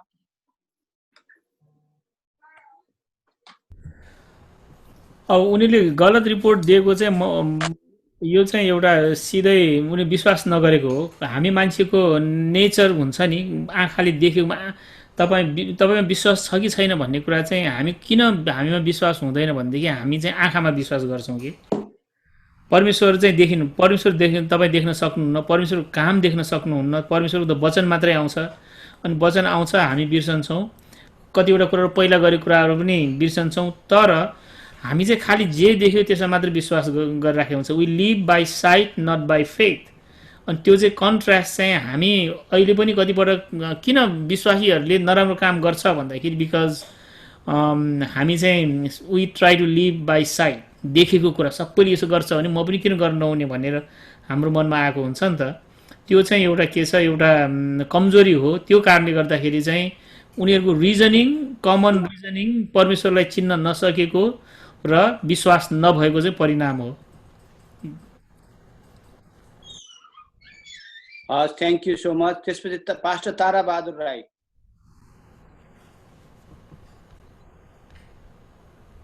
जय मसीह सबैलाई। जय मसीह। मेरो प्रश्न पास्टर बाबालाई, हुन त आज यो सन्दर्भ नहुन सक्छ। यो यहोशुलाई सबै कनानीहरू निकालेर अथवा मार्नु, त्यसलाई सिद्ध्याउनु भनेको छ। अनि त्यहाँ नमारेको कारणले गर्दाखेरि अलिकति समस्या नि आएछ। अनि अर्को नातन भन्ने छ आकन को जो परिवारहरू थिए त्यो पाप गरे भनेर अनि सबै ढुङ्गाले हानेर परिवारहरू सबै मारेका छ। अब हामीले हेर्दाखेरि यता इजिकेलको पुस्तकमा हामीले हेऱ्यौँ भने त्यहाँनिर बाजेले खाएको अमिलोले नातिको दाँत कुनिँदैन भन्ने कथनहरू आउँछ।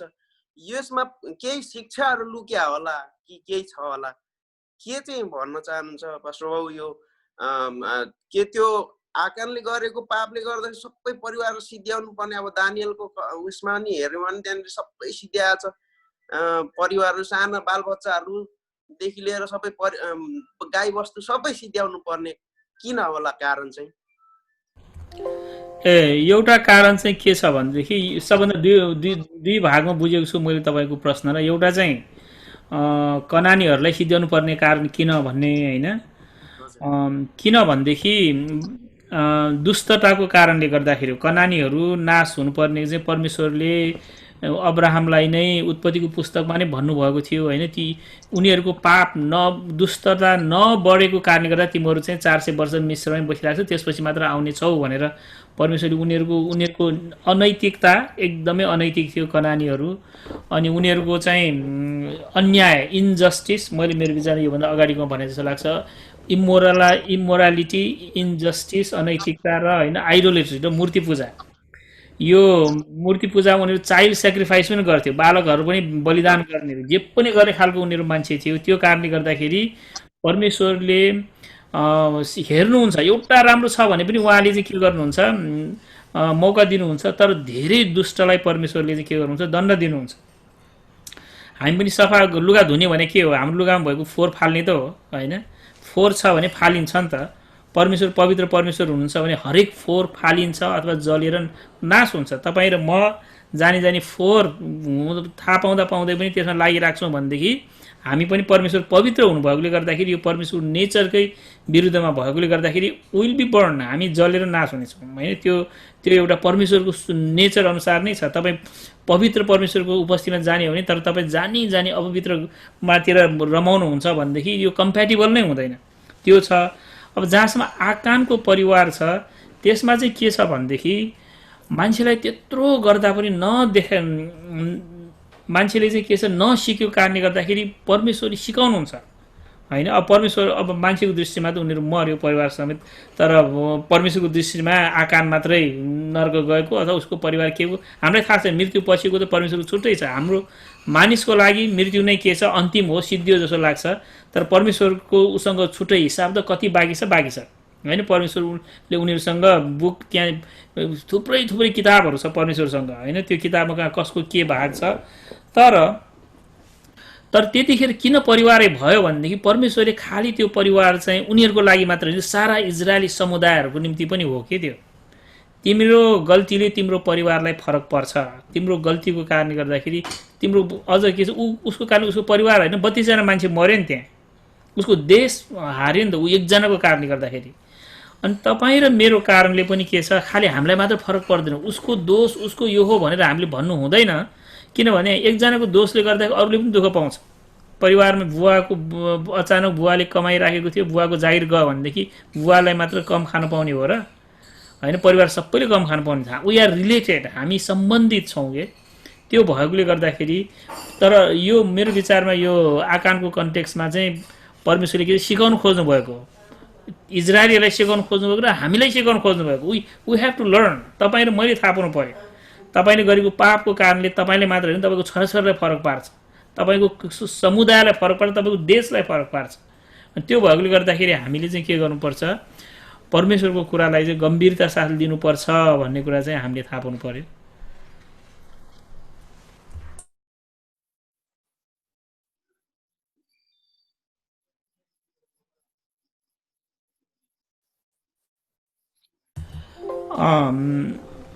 अरू कसरी थप्नुहुन्छ कि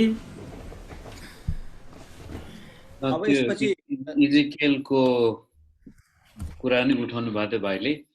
परमेश्वरले अब एउटा बाउको पापको कारण छोराछोरी नष्ट हुँदैनन्, जसले पाप गरेको छ त्यही मर्नुपर्छ र त्यो कुरो पनि साइन्ट पास मनुष्यले बिर्सनु भयो होला। हजुर तपाईँले भनिदिनुहोस् ल। परमेश्वरले वास्तवमा कहिले पनि मानिसको मृत्यु मन पराउनुहुन्न। जसै पास मनुष्यले भन्नुभयो दुष्टताले माग गर्दछ, दण्डको माग गर्दछ, पवित्रताको सामनेमा दुष्टता टिक्नै सक्दैन। त्यो नेचुरली दे डु नट कोएक्जिस्ट। त्यसै हिसाबले एउटा कुरो अर्को के चाहिँ हामीले बुझ्नुपर्छ भनेदेखि जति पनि बाइबलमा पुरानो नियममा यो सहर नाश गर्नु, मानिसहरू नाश गर्नु, बालबच्चै नाश गरिदिनु, त्यो चाहिँ एउटा लिमिटेड टाइम अनि लिमिटेड स्पेसको लागि मात्रै परमेश्वरले इजरायली जातिसँग सरोकार राखेको कुरो हो। त्यो एउटा युनिभर्सल कमान्डहरू थिएनन् त्यो बेला। त्यसले गर्दाखेरि युनिभर्सली परमेश्वरले कहिले पनि मानिसको मृत्युमा खुसी हुनु भएको छैन र पाप गर्ने व्यक्ति नै मर्नुपर्ने छ। तर त्यो कनानीहरूले जुन प्रकारको दुष्टता गरे र त्यसपछि इजरायली जातिलाई जसरी स्थापित गरेर त्यो इजरायली जातिलाई हाम्रो लागिसम्म पनि उदाहरण बनाएर यहाँसम्म ल्याउनु पर्ने जुन परमेश्वरको योजना थियो त्यसमा त्यो समयमा र त्यो जियोग्राफीमा मात्रै यो यो यो के भन्छ जेनोसाइडल एटिट्युड पनि त्यहाँ देखिन्छ। तर त्यो विश्वव्यापी रूपले परमेश्वरले त्यो कहिले पनि स्वीकार गर्नुहुन्न। हस्, धन्यवाद। यसपछि सिस्टर मरियम लामा हजुरले क्वेसन राखिदिनुहोस् हजुरको टाइममा।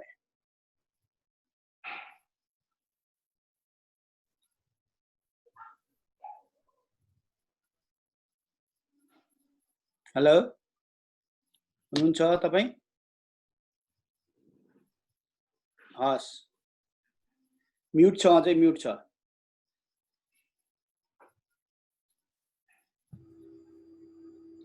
भयो? अब ठिक छ। सम्पूर्ण उपस्थित गुरुजनमा म मरियम लामाको तर्फबाट जय मसी। म इराकबाट। विशेष मेरो प्रश्न पास्टर मनोज गुरुबालाई, मैले प्रश्न भन्दा पनि म आफै चाहिँ रहन्छु कि भन्ने कुरालाई चाहिँ मैले जान्न चाहेको। म आफैले चाहिँ यहाँनिर सेवा ट्राई गर्दाखेरि जति पनि हाम्रो लिडरहरू तयारी भइरहनु भएको छ उहाँहरूलाई चाहिँ मैले भनेको चाहिँ जसरी मोसाले यहोशूको पाल तयारी गर्नुभयो अनि यहोशूले चाहिँ गर्नु भएन। अनि हामीले न्यायकर्तामा हेऱ्यौँ भने त्यो पुस्ताले चाहिँ परमेश्वरलाई बिर्सेको भन्ने कुराले चाहिँ त्यो शिक्षा यहाँ मैले दिइरहेको। अनि त्यसैको आधारमा चाहिँ हामीले एउटा टिमै बनाएर चाहिँ हामी विदेशमा भएकोहरूले अब यो देशलाई छोडेर जाँदाखेरि चाहिँ यहोशूको पाललाई जिम्मा दिनुपर्छ भन्ने हिसाबले चाहिँ त्यो यहोशूको पाल तयारी गरिरहेको अवस्था छ होइन। अनि जुन मैले शिक्षा दिँदा भनेको कुरा चाहिँ मोसाले चाहिँ के जसरी यहोशूको पाल तयारी गरे त्यसरी यहोशूले चाहिँ त्यो कुरालाई फलो गरेन भन्ने शिक्षा दिँदाखेरि के त्यो चाहिँ म चाहिँ रङ छु अथवा म गलत छु कि भन्ने चाहिँ मेरो प्रश्न हो। हस् धन्यवाद। तपाईँले धेरै कडासँग भन्नु भएन भने चाहिँ ठिकै होला। त्यस्तो धेरै कडासँग त मैले भनेको छैन होइन। तर के हो भन्दाखेरि चाहिँ जुन कुरा यहोशूबाट चाहिँ त्यो देखेन। जस्तो मैले शिक्षा सुन्दै गर्दा चाहिँ गुरुबाले चाहिँ जुन यहोशूको समयमा चाहिँ उनीहरूको भागबन्डा भयो त्यही कारणले चाहिँ उसले पाल तयारी गरेन। तर जब मोसाले यहोशूलाई दिँदाखेरि चाहिँ त उनीहरू एउटा झुन्डमा थियो अनि त्यही कारणले चाहिँ मोसाले चाहिँ पाल तयारी गरे तर यहोशूले चाहिँ गर्नु परेन भन्ने हिसाबले चाहिँ मैले बुझेँ। तर मैले शिक्षा दिँदा चाहिँ त्यस्तो कडामा त होइन। अनि अहिले हामीले यो देश छोडेर जाँदाखेरि चाहिँ अब कसैको हातमा दिनुपर्छ। यस कारणले चाहिँ यो मण्डली नहराओस् नेपाली मण्डली भन्ने हिसाबले चाहिँ जुन हामीले तयारी गरेको छ अनि जुन मैले त्यो शिक्षा दिइरहेको छु हामीले शिक्षा दिइरहेको छौँ त्यो चाहिँ के गलत छ भन्ने कुरा चाहिँ त्यो शिक्षा मेरो विचारमा गलत छैन होला। तर कहिलेकाहीँ हुनसक्छ। गलत चाहिँ कसरी हुन्छ भनेदेखि हामीले चाहिँ जस्तै एउटा मात्र हेर्छौँ नि। के हेर्छौँ भनेदेखि उसले गरेन भनेर हामीले यदि यहोशूलाई उसको अघि मैले तपाईँले गर्नुभयो भन्नु खोजेको होइन। कतिपटक हाम्रो प्रायः जस्तो मैले कतिपटक प्रचारकहरू सुन्दाखेरि म आफैले पनि मलाई अनुभव सुन्दाखेरि मेरो पोइन्ट क्लियर गर्नलाई त्यसको ठ्याक्क विपरीतको पोइन्टलाई म एकदमै नराम्रो भनेर भन्छु कि मैले चाहिँ के छ यो मोसाले गरेको जस्तो गर्नु पर्यो भनेर भन्दाखेरि कहिले मैले यहोशूलाई एकदमै नराम्रो गरेर प्रस्तुत गर्न सक्छु होइन। त्यो चाहिँ गर्नु हुँदैन। हामीले मुख्य कुरा चाहिँ त्यो चाहिँ गरेको होइन। तर जसरी मोसाले यहोशूलाई पाल तयारी गर्नुभयो अनि त्यो चाहिँ गर्नुपर्छ भन्ने कुरा जुन शिक्षा दिएको छु नि त्यो चाहिँ ठिकै हो, राम्रै हो। यहोशू एकदमै राम्रो प्रभुको दास हो, त्यस्तो महान हो। तर उहाँको एउटा सानो कमजोरी हाम्रो विचारमा तपाईँले राख्नुपर्छ, हाम्रो विचारमा यो हो भनेर गऱ्यौँ भनेदेखि ठिकै हो। कहिले हामी बेठिक पनि हुनसक्छ, त्यसै त्यति ऊ गर्दैन। हाम्रो विचारमा भनेर राख्यौँ नि त हामीले, यो भएन र यस्तो भयो भन्ने कुरा राखेको छ।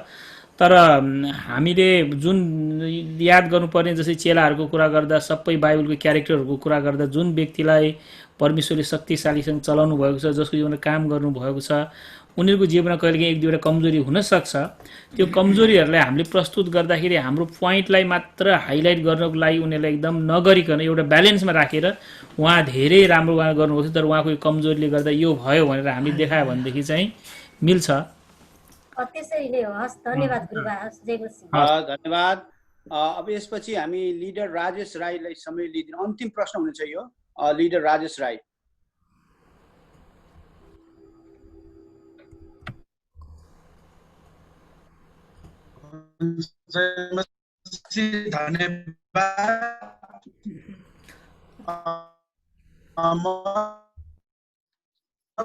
के लाग्छ भने आजको शिक्षा जस्तो इन्भाइरोमेन्ट, इन्करेजमेन्ट, इम्पावरमेन्ट, इक्विपिङ, इक्जाम्पल अथवा इफेक्टिभ लिडरसिप, यो मेरो बुझाइ हो। र प्रश्न चाहिँ यस प्रकार छ मेरो आदरणीय पास्टरलाई चाहिँ, सेवकाईमा अथवा हाम्रो चर्चहरूमा चाहिँ लिडरसिपको पद अथवा जिम्मेवारी दिँदाखेरि राम्रालाई भन्दा हाम्रालाई दिँदाखेरि के कस्तो रिक्सहरू आउन सक्छ हाम्रो मण्डलीमा अथवा लिडरसिपमा अथवा अरू सक्सेसमा चाहिँ के रिक्स आउन सक्छ, प्रस्ताइदिनुहुन्छ कि हाम्रो पास्टर मनोजज्यूलाई? हस्, धन्यवाद। मैले तपाईँले भनेको अलि क्लियरली बुझिनँ त, एकचोटि बुझाइदिनुहुन्छ? म अर्को एउटा मेसेज पनि पढिरहेको थिएँ, डबल परेछ। हाम्रो पास्टर हाम्रोलाई दिँदा कस्तो होला त्यसको असर? राम्रो प्रश्न गर्नुभयो। राम्रोलाई भन्दा हाम्रोलाई, हामी नेपालीले गरिरहेको त्यही त छ। त्यसकारण त हाम्रो नेपाल कहाँ छ हेर्नुहोस्, संसारमा सबभन्दा लास्टमा पुगेको छ होइन। म चाहिँ त्यसको घोर विरोधी हो। मलाई चाहिँ के छ, त्यो चाहिँ के छ भनेदेखि एउटा जानी जानी हामीले आफूले आफूलाई तल पठाउने हो भनेदेखि चाहिँ त्यसो गर्ने हो। किनभनेदेखि राम्रोलाई दियो भनेदेखि हाम्रो पनि राम्रो हुन्छ। थाहा हामीले नबुझ्ने कुरा चाहिँ एउटा चाहिँ त्यो हो होइन। जस्तै मैले प्राय भन्ने गरेको चाहिँ अमेरिकाको कम्पनीहरूमा यहाँको कम्पनीले संसारमा डोमिनेट किन गर्छ वास्तवमा भनेदेखि किनभने यहाँको कम्पनीले सिओहरू सधैँ त्यो मालिक हुँदैन। त्यहाँ कहाँ इन्डियाको मान्छेलाई अहिले यहाँ हेर्नुहोस् माइक्रोसफ्टको सिओ को छ इन्डियाको छ, गुगलको सिओ को छ इन्डियाको छ होइन, एप्पलको सिओ को छ चाइनिज जस्तो लाग्छ मलाई, कहाँको हो त सोधेको छैन होइन। उनीहरू दे डोन्ट केयर को हाम्रो न आफ्नो, उनीहरूले के हेर्छ क्वालिटी हेर्छ, क्वालिटीको लागि उनीहरूलाई एकदमै प्रयोग गर्छ र अनि उनीहरूको कम्पनी सबभन्दा माथि जान्छ। हामी चाहिँ हाम्रै भाइ हाम्रै काका हाम्रो भान्जा अझ कतिजना त श्रीमती सालो होइन सबै गरेको कारणले गर्दाखेरि अनि हामीमा चाहिँ के हुन्छ हाम्रो कम्पिटिसनमा के पनि आउँदैन। कुनै पनि चर्च कुनै पनि ministry it can never rise अबभ it's leader.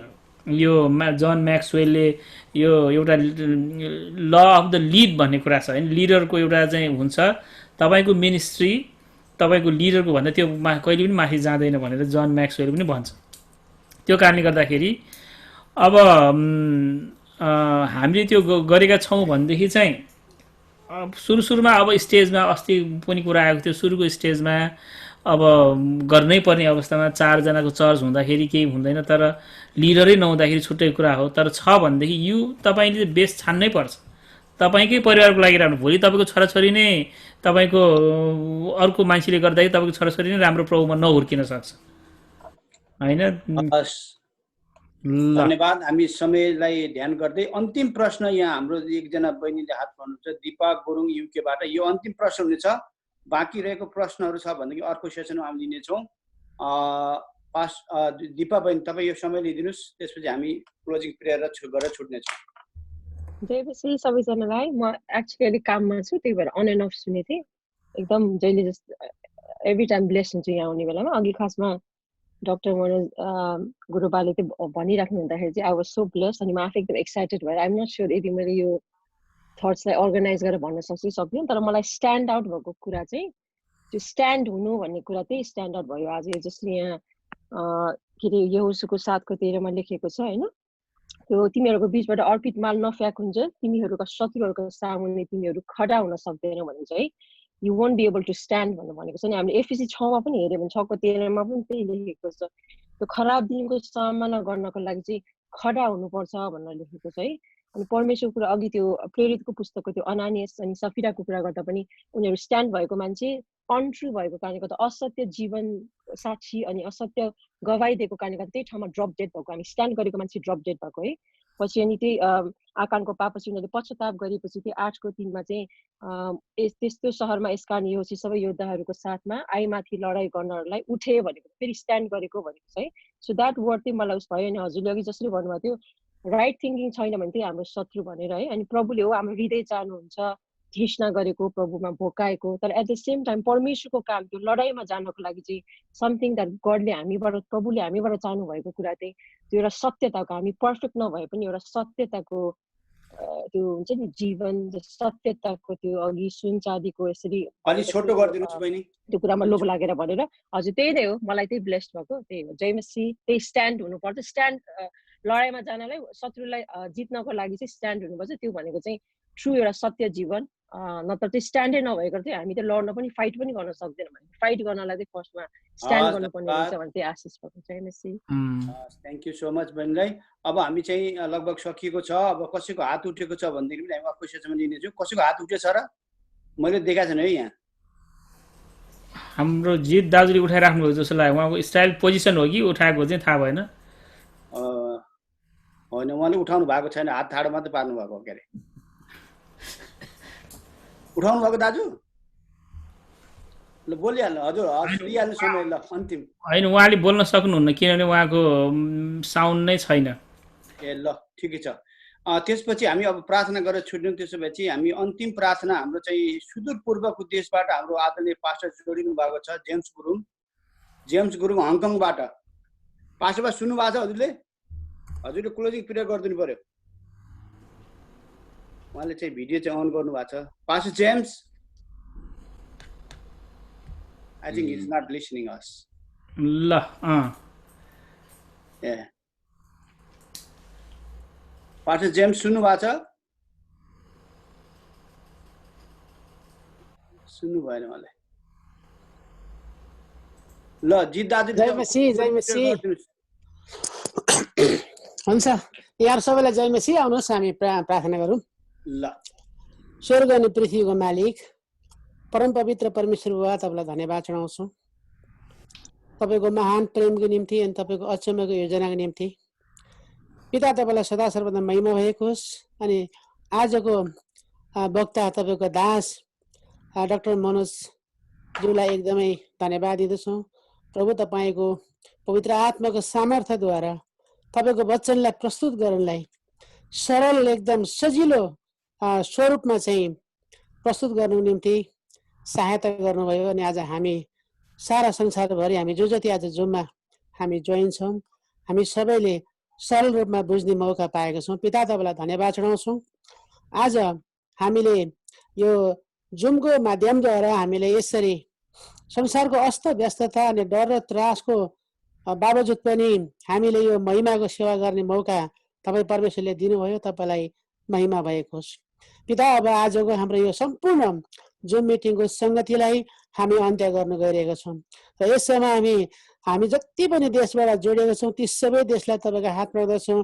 अनि सारा विश्वमा भइरहेको यो महामारीलाई प्रभु हामी तपाईँको चरणमा राख्दछौँ, किनभने यो महामारी भन्दा माथि तपाईँ हुनुहुन्छ अनि तपाईँको अस्तित्वमा कुनै पनि कुरा खडा हुन सक्ने छैन। प्रभु, तपाईँलाई धन्यवाद दिन्छौँ। अब हामी आजको सङ्गतिलाई अन्त्य गरेर हामी आफ्नो आफ्नो वासस्थानतिर अनि कामतिर लाग्न गइरहेका छौँ। पिता, सहायता गर्नुहोस्।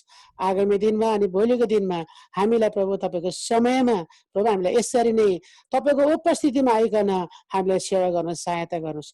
जति पनि तपाईँको दास दासीहरू जोडिनु भएको छ प्रत्येक माथि प्रभु तपाईँको अनुग्रह तपाईँको निगाह प्रशस्त राख्नु भएको होस्। धन्यवाद प्रभु सबै कुरोको निम्ति येशू प्रभुको नाममा, आमेन। जय मसीह। धन्यवाद जय मसीह। धन्यवाद सबैजनालाई।